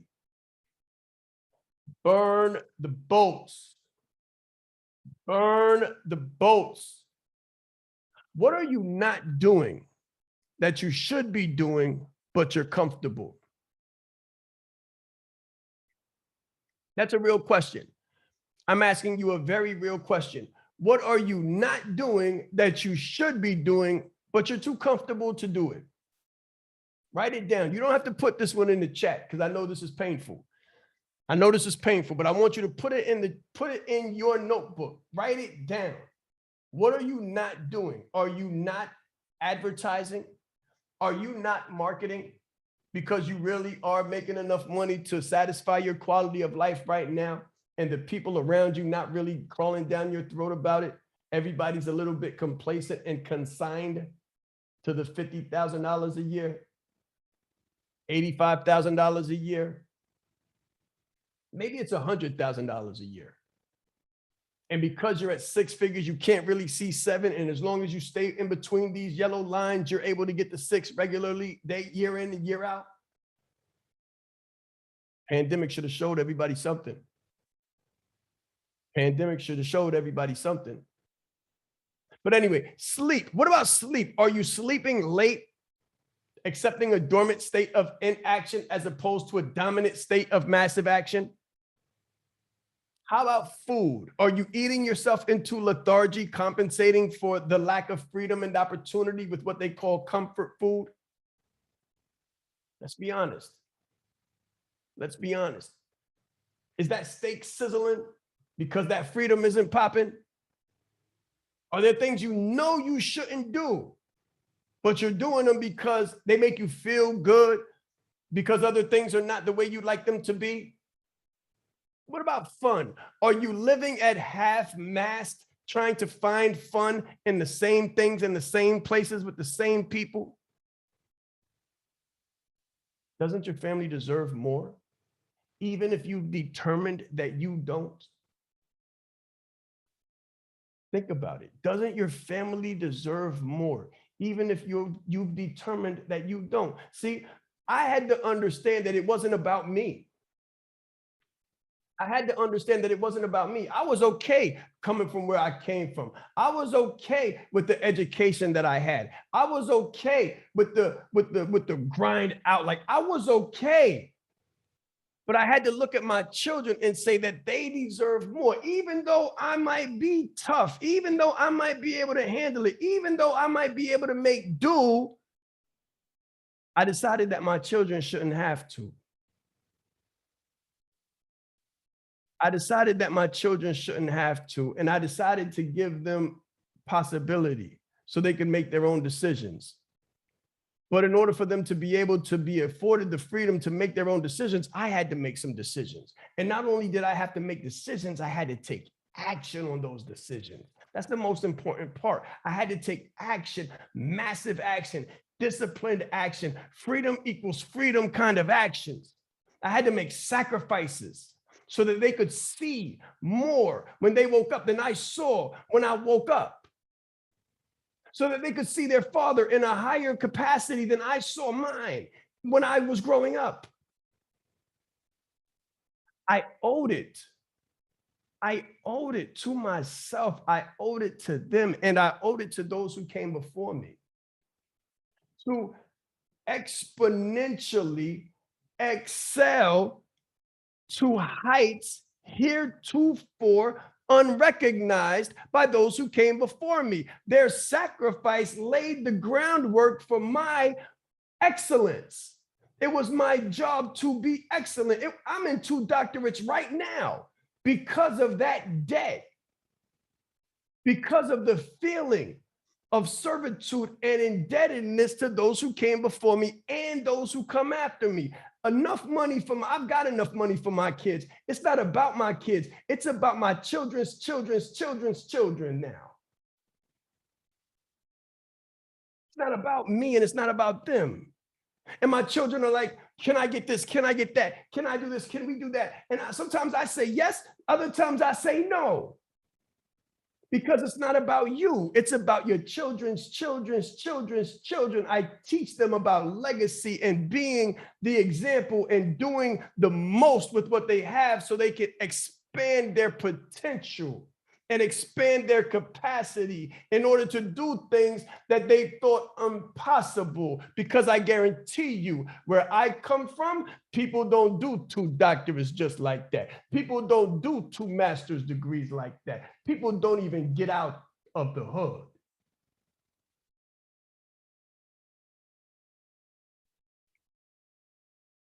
So I want you to write down these 2 words: narrative changing. Write it down. Narrative changing. Narrative changing. You have to change the narrative for your family. It's deeper than you. You may be comfortable on a 9 to 5, but will your daughter be?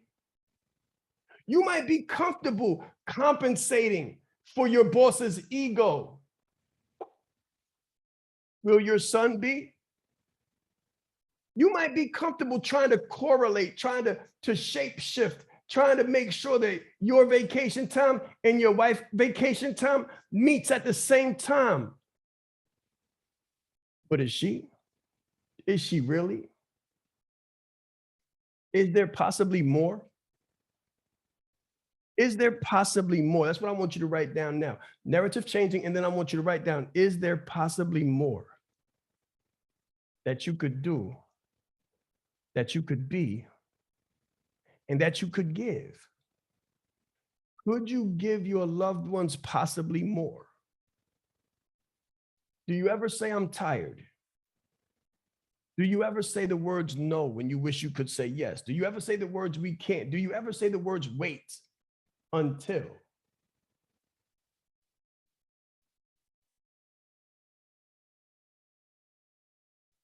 Being the model. I want to talk to you for a moment about being the model. You cannot attract who you are not.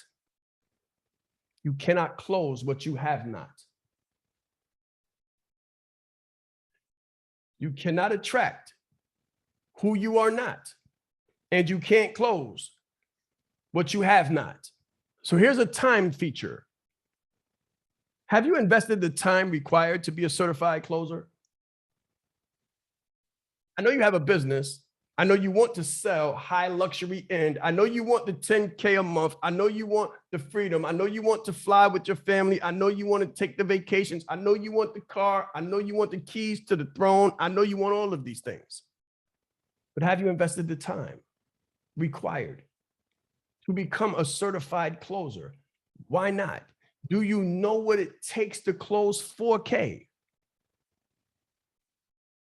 Do you know what it takes to close 4K? Do you know what it takes to close 10K?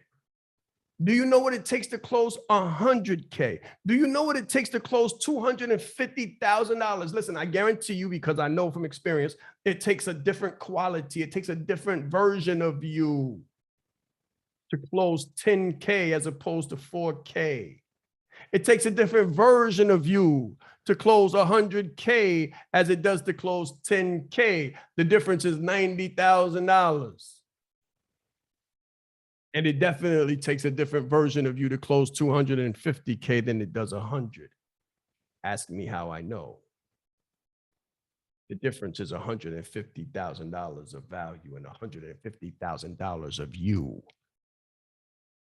It's still you.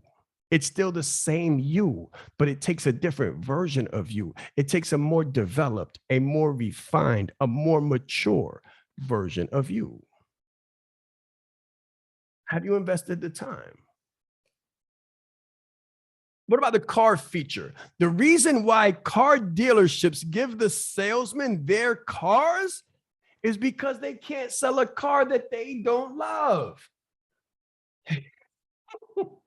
Everywhere I've ever gone to purchase a car, the person that I was purchasing the car from, talking to, speaking with, owned the car. Everybody who works at an Audi dealership has an Audi. Everybody who works at a Benz dealership has a Benz. Everybody who works at a BMW dealership has a BMW. Why? Because they're the only people that can sell a Mercedes-Benz owner on a BMW. They have to know the features. They can say, listen, I used to have a Benz too. But when my wife gets in this BMW, brother, when she gets in here and she smells the leather, this thing hits cruise.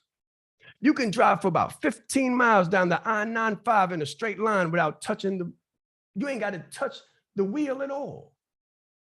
You hit about 50 and then you tap this pedal right here. You put your hands in your lap and you can just enjoy the scenery. That's a story. That's a testimonial. And it moves. Write this down. Stories move people. Stories move people. People are motivated by stories. If you go to a movie, you'll see people crying. You'll see people laughing. You'll see people jumping out of their seats because they're scared. You'll see people get quiet, get sentimental. You'll know by the music and you'll know by the story. This is the car feature. You can't attract who you are not, and you can't close what you have not. Let's talk about wireless fidelity. You attract who you are and you close what you've purchased. You attract who you are and you close what you've purchased. There's a reason why people say you and your wife, you look alike. There's a reason why you and your spouse think alike and agree on certain things. And you have friends that have the same interests. Or you outgrow friends that don't have the same interests. There is no better testimonial than a friend's testimonial. You go to a friend's house. Friend says, this community, there's absolutely nothing like it. My son busted his wheel riding his bike down the block and around the corner in front of a neighbor's house, and they rushed outside to see if he was okay. They took him to the porch, gave him lemonade, bandaged his knee. The father came out, fixed the son's rim, and then they sent him home. This is a phenomenal community to live in. I'm so glad that it happened because I wasn't even here. My wife wasn't home and he was having fun. I can just imagine if he would have had to get up bleeding, scared, and carry his bike home, but he didn't because this is such a phenomenal community. When you start to think about moving, if they don't live somewhere that you absolutely cannot think about living in, then even sometimes if you couldn't possibly think about living there before, now you consider it because of the testimonial. But the person that sold you on the idea had to live there. You can't close what you have not. See, the fact that you're here, you can close people on personal and professional development because you believe in it. You believe in it. The coaches that have gone through coaching like a leader, you can sell, you can provide, you can close individuals on coaching because you have purchased it, invested in it. You know what the experience is like. If you haven't, you can't, because you can't define or describe the transformative process. You can't describe the transformative powers of coaching and how it has transformed your life. So when your ideal client or your prospect needs a story, you can't really provide one. Or if you do, it sounds contrived, scripted, and inauthentic.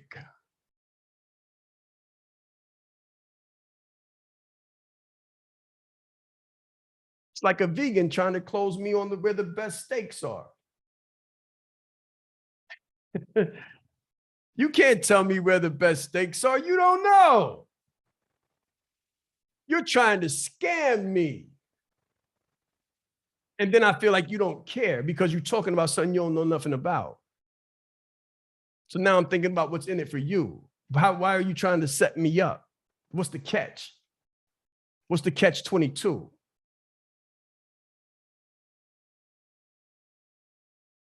There's the differences between a salesman and a closer. A salesman is anxious, nervous, and scripted. A closer is relaxed, detached, and natural. A salesman is referred to as sleazy and snake oil because of the scripts, the nervousness, and the anxiety. And a closer is cool as a fan. No pressure, no tricks, no tactics, genuine. The salesman is guilt-ridden. He suffers from imposter syndrome and fear because he might not make his payment on the house if he doesn't make his commission. So he tries to pressure you into the sale. The closer is branded. They know they are helping. They know they are helping. They are poised. They are confident. And they've taken the time to invest time, money, and focus concentration into the skills that are required and into the information that is required. They know the products in and out. So they have the competence. And if you've never heard it or you don't know it, write this down. Confidence comes from competence. So if you lack confidence, it's because you lack competence. Competence is full awareness, well-rounded, and depth and range of knowledge. You get depth and range of knowledge through experience, not just from information, but through the experience. That's where competence comes from. You've been through it. You know what it feels like on the inside and the outside. You know the benefits. That's what gives you the confidence to speak on it. Salesmen work at a job. The closer works for themselves and manifests destiny. Huge differences. Who would agree that there's some huge differences between the salesman and the closer? Huge differences between the closer and the salesman. Salesmen hate their jobs. Closers love their life.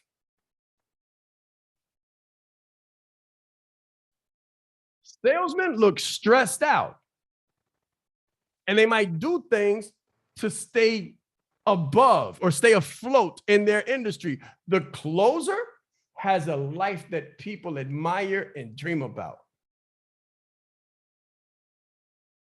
And at the same time, it's kind of hard to tell what he does unless he tells you. It's hard to tell. If he doesn't tell you what he does, he'll just be seen as the rich person on the block who doesn't go to work. I wonder what they do. I wonder what he does. Where does he get his money? What does he do? If you don't know, you won't know. They'll just be at ease. They'll just be at ease, comfortable, able to give money, able to provide charity, able to be there, able to go to the movies on Tuesday afternoon, able to go out to eat on Monday afternoon. Every day is a weekend for the closer. Every day is Saturday for the closer. Every day is Saturday. What would that feel like? What would that feel like if you were not looking forward to Friday, Sunday night?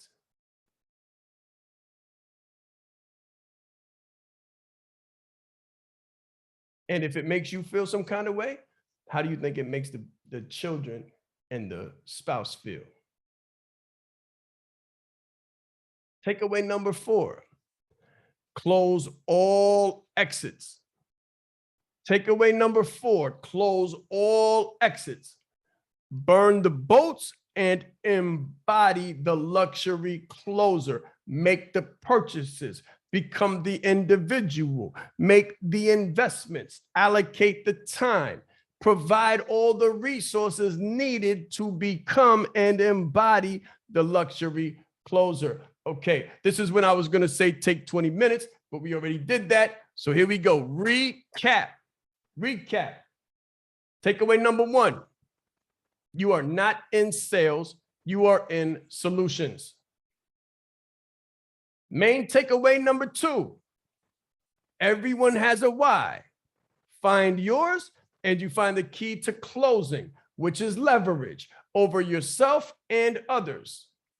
Main takeaway number 3, close all exits, burn the boats, and embody the luxury closer. Lastly, you need to decide. Decide right now. Decide right now that you are going to be a high-end luxury closer. I know it's scary. I know it's scary. I know it's uncomfortable. I know it's unfamiliar territory. It becomes more familiar as soon as you make the decision. Decide right now that you are going to be a high-end luxury closer. Resolve that nothing, no one, no COVID, no pandemic, no upbringing, no situation is going to occur in your life that stops you from attaining the greatest expression of yourself anymore. I say anymore because I know it's happened before. This is not your first rodeo. This is not your first webinar. This is not your first time experiencing excitement. This is not your first time feeling engagement, feeling motivated, moved, passionate. This is not your first time. What happens is we often allow our present conditions to punk our future possibilities and potentialities. I said that. We often allow our present conditions to punk our future possibilities and potentialities. We get so mired down in today's debt, today's worry, today's frustration and anxiety that we cannot set a course and stick to it. Neither can we get a course and stick to it. Have you ever, put it in the chat, have you ever said you wanted to do something but life got in the way? Have you ever known that you had to do something but let something less important distract you? Put it in the chat. Have you ever started something that you knew would change your life only to quit a few days later? New Year's resolutions, anybody? Did you ever allow the same people that we are fighting for talk us out of being the best version of us for them that we can be? I know that's a lot. Let me slow down and pronounce that in a way that makes it more easy to digest. Have you ever allowed the very same people that we are fighting for talk us out of being the best version of us for them that we can possibly be? That's not going to work. That's too much money. That's going to take too much time. Why are you trying to do so much? You doing the most. You ever heard that? You doing the most. I've heard that. You're doing the most. Have you ever heard that? Let me tell you this. If you haven't heard you're doing the most, you're not doing enough. If you haven't heard someone close to you say that you're doing the most or you're doing too much, I'm here to tell you that you haven't done enough, not even close.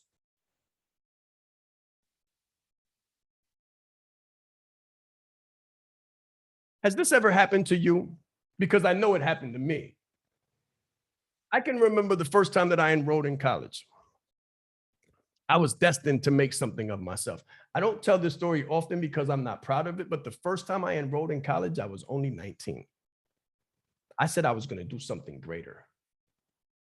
I said I was going to be the first for my family. I was going to make a difference. I was going to be the change. And then something changed. Something happened.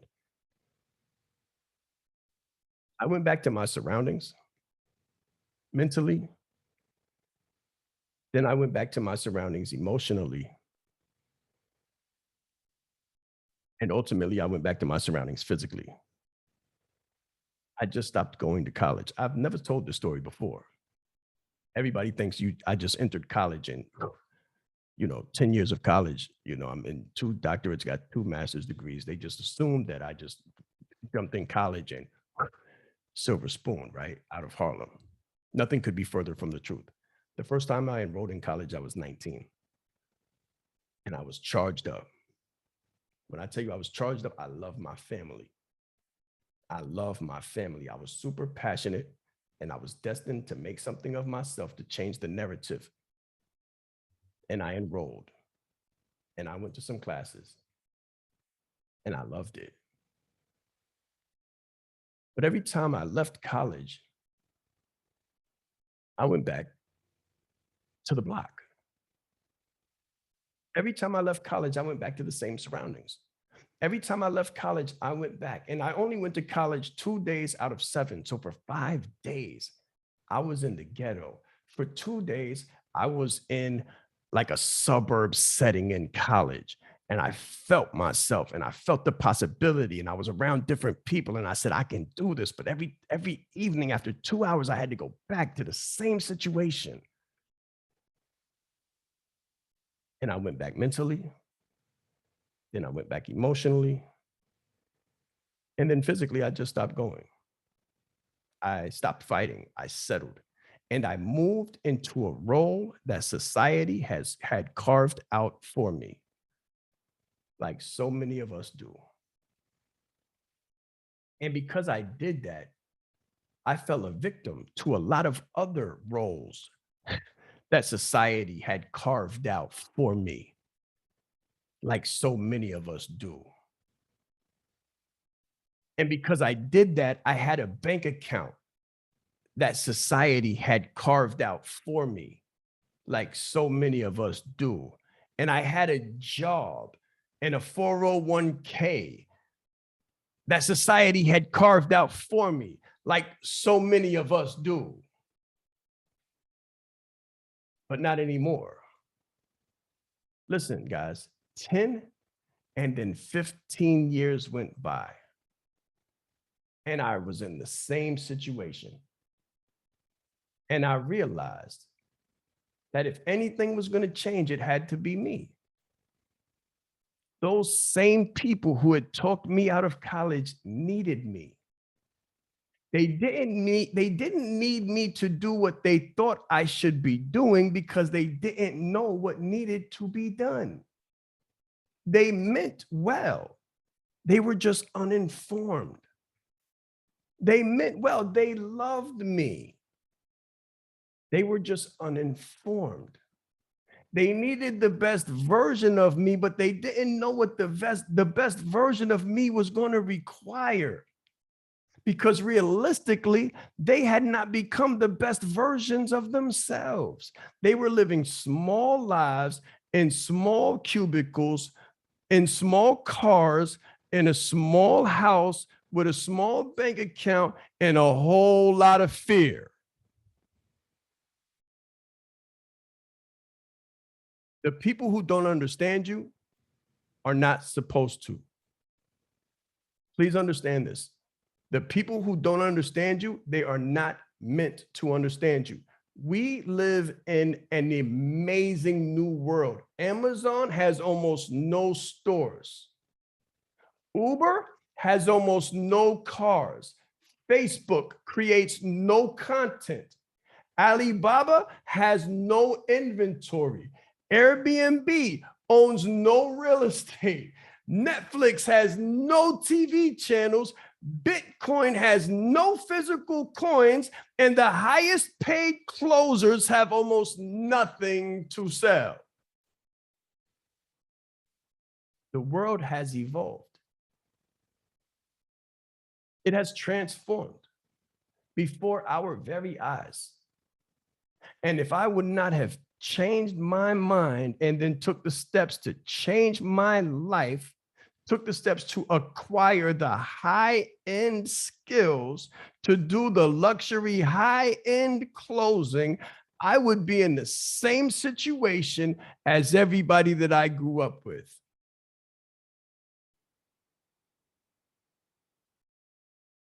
I'd be in a small little cubicle, in a small little car, in a small little house, in a small little corner of the community,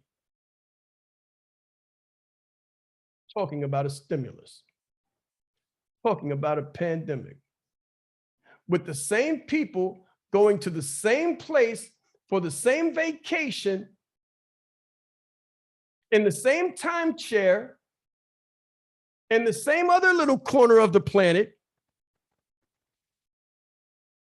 And my family would have absorbed the same limiting beliefs. And they wouldn't have huge expectations, huge beliefs.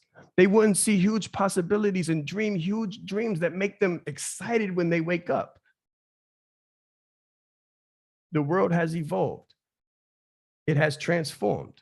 It has opened up. The question is, will you?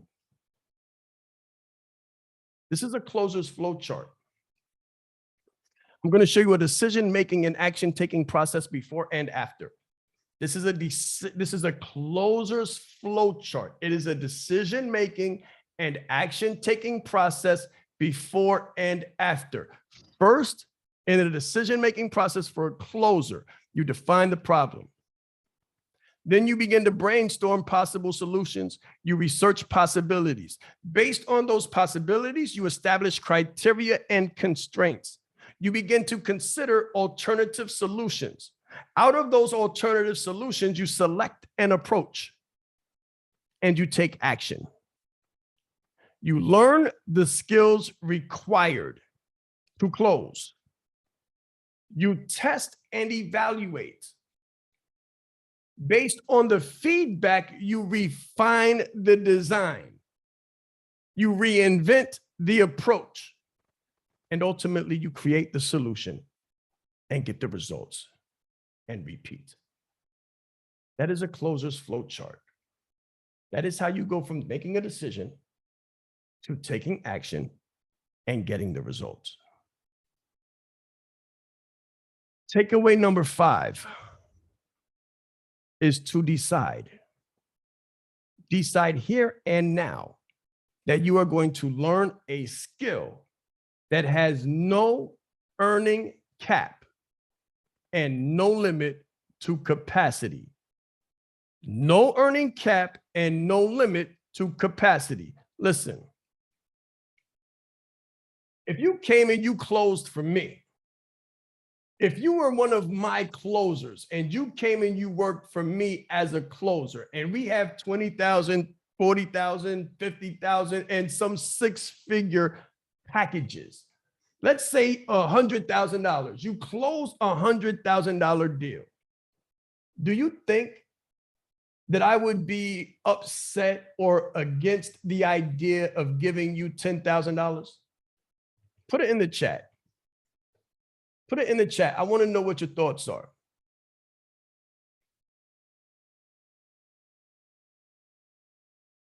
Not at all. Not at all. Listen, if you were closing 2 or 3 $100,000 packages, the first one I'd probably give you 10, the second one I'd give you 10, but then the third one I'd give you 20. Right? The third one I'd give you $20,000 because I would not be able to close all of those deals myself. Right? I think somebody asked me to pull up the last chart. I want you to understand something, right? If you were to close, let's say you went somewhere else, you went for someone else, you work with someone else, and they have $2,000 packages. Do you think that if you closed 5 of those $2,000 packages and made this person $10,000, that they would have a problem giving you $1,000, like literally just cutting you a check for speaking on the phone and closing deals? Do you think that they would say, no, I can't give you any money? after you just made them $10,000. Listen, if you make them $10,000, I guarantee you they will have no problem giving you $1,000. I guarantee you they will have no problem giving you $1,500 or even $2,000. Listen, you don't understand. You can make so much money as a closer while you're building your business. While you're building your business. And then when you've got your business right and you close for yourself, it's just Rolodex time. Like it's literally time. It's money machine time.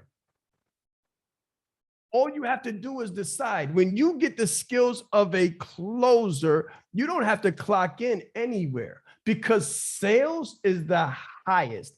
Sales is the highest paid skill set besides speaking.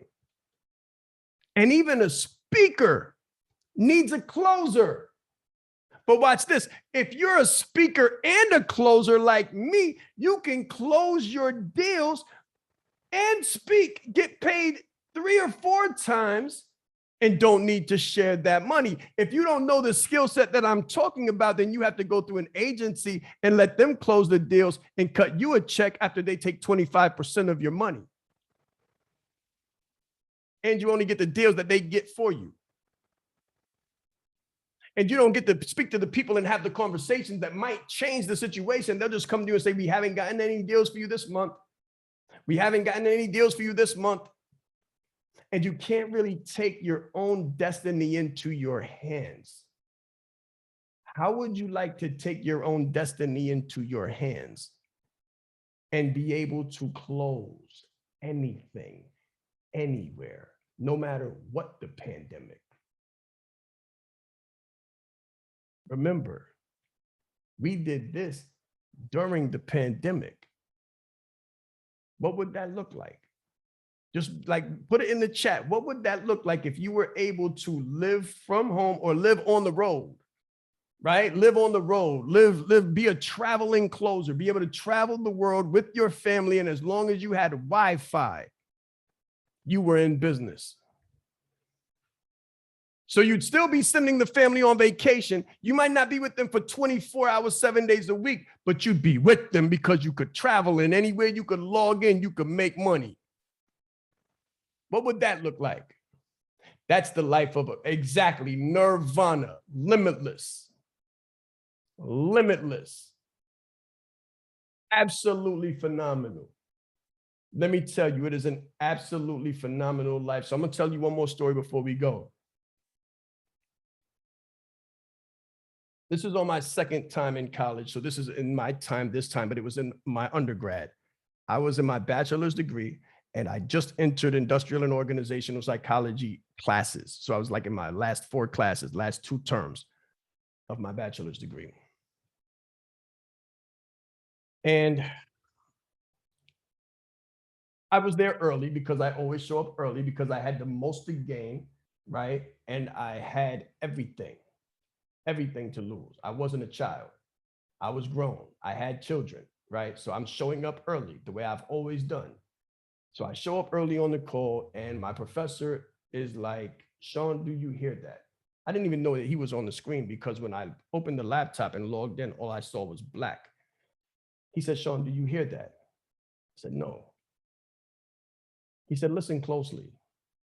Now I'm in the hood, so there's police sirens and dogs and, you know, loud voices. But I tried to tune in. I tried to focus and tune in and I listened. It kind of sounded like white noise, like shh. And I said, I hear something. He said, can you see that? I looked. I said, no. He said, can you see what I'm showing you? I said, no, I can't see it, sir. He took the computer, got up and pointed it towards the sky, and I was able to see little sprinkles of like gold dust.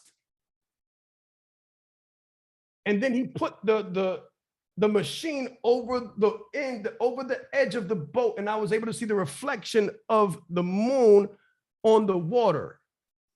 And he said, I'm on a boat with my family. He turned it back up and I was able to see the stars. And he said, Shaan, I'm in California right now. He said, I'm consulting for an organization. They flew me and my family out here. We went to the organization for a quick assessment, my first meeting with them. I'm going to be here for 2 weeks with my family. They gave me a muscle car. He said, they gave me a muscle car. He said, you should see this blacked out car waiting for us when we dock. He said, this is the life of a consultant. He said, I come in and I solve problems and I fly around the world with my family. And I'm able to enjoy them and they're able to enjoy me. A couple hours every day, I go do what needs to be done. And this is what you signed up for within this program. I was sold. I was sold. I didn't want anything else. And this is now probably 9 years ago. I didn't want anything else. And I'm one of those people who really want for other people what I want for myself. Right? So I can tell you now that I have that lifestyle. I have that lifestyle. I can go anywhere. And as long as there's Wi-Fi, I'm good. I don't have to clock in. I don't have to check with anybody. I don't have to ask permission from anybody for anything. And it came from the desire to serve and the desire to be who I needed to become for my children, the person that I wanted them to see. I'll tell you one more story. When I was younger and approaching my graduate studies, and I had a choice to make. What major did I want to take? What major did I want for my master's degree? What did I want to be known for? Like what stamp did I want to make? What difference did I want to make within academia?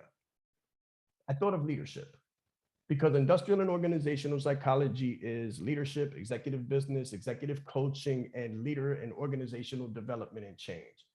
So I thought about that and I thought about it. And when I thought about it, I didn't have a reference point. I didn't have a reference point. I couldn't see in my cerebellum and in all of my memory banks, I couldn't bring up a picture of a leader who looked like me and was from where I was from.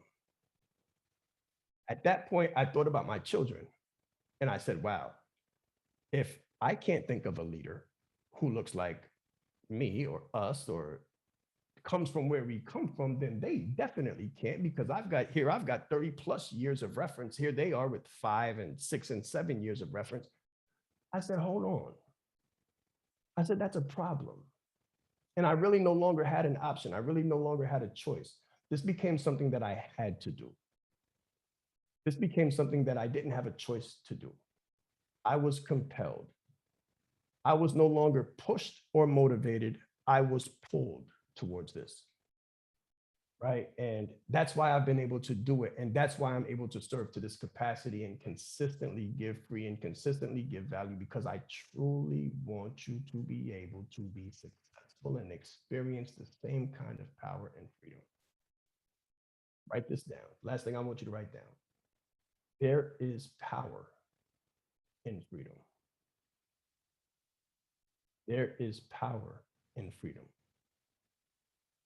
Freedom is closing, and closing is freedom.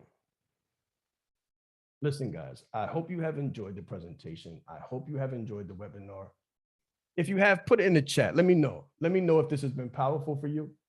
Let me know if you've shifted, if some things have shifted in your thought process around sales, around luxury, high end. If you have some practices that you can implement today, who's going to practice the $1,000, right? Who's going to practice the $1,000? Who's going to put the money? Who's going to go to the bank and put some cash in their pockets? Listen, guys, I know the credit cards work, but put some cash in your wallet. Keep some cash in your wallet. Keep a lot of cash in your wallet. And when somebody says, why are you walking around with all that cash? Just tell them, this ain't no money. This ain't no money. It's about this. Oh, this ain't no money.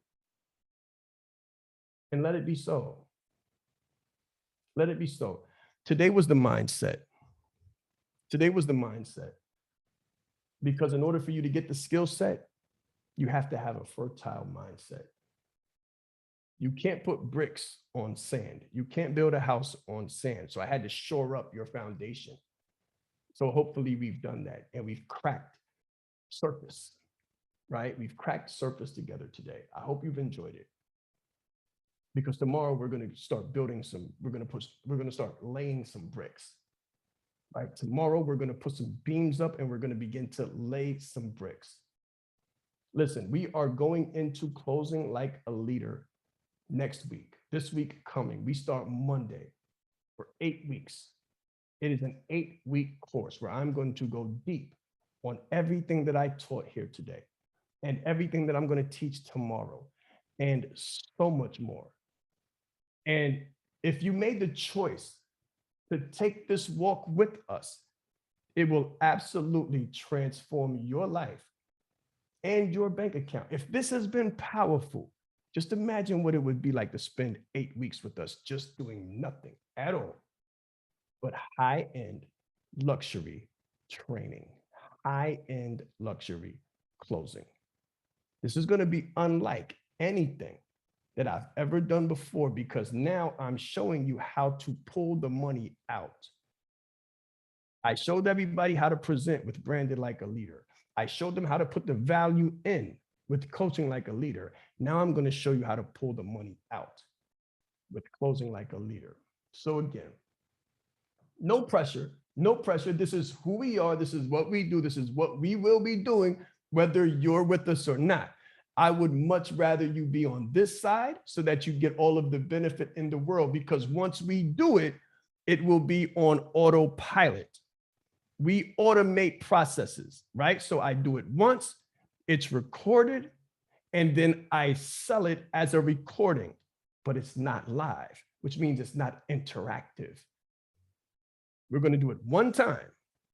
And if you're on the inside, it will be interactive and you'll get the experience of a lifetime. I continue to sell. Branded Like a Leader is selling. Coaching Like a Leader is selling. Those are not interactive because they are automated. Once you come after the fact, you'll see the interaction between everybody that's inside of the course, but you don't get that live experience. You don't get that live experience. So if you want that one of a kind, genuine life experience, right? Not automated, but you become a part of history. This is going to be the inaugural course, Closing Like a Leader. And I'm going to give you all of our skills, all of our trade secrets. I have single-handedly closed $250,000 in coaching. One package, 3 times. This will change your life. This will change your life. You'll leave here with scripts. You'll leave here with frameworks. You'll leave here with the same things that we have moving forward. The same things we teach on the inside and the same things that I do every day.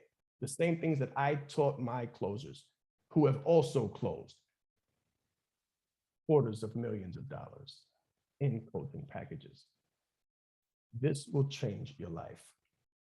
If anybody's interested, get with my team later. Again, there's absolutely no pressure. I didn't say that to apply pressure. I said it to give you the truth because I'm transparent. I'd love for you to be here. If you're not ready for it, that's fine. We will be here tomorrow, 9 o'clock, same time, same place, and we will go into the skill set of closing like a leader. It has been my pleasure and honor to spend this time with you. Thank you very much, and let's grow.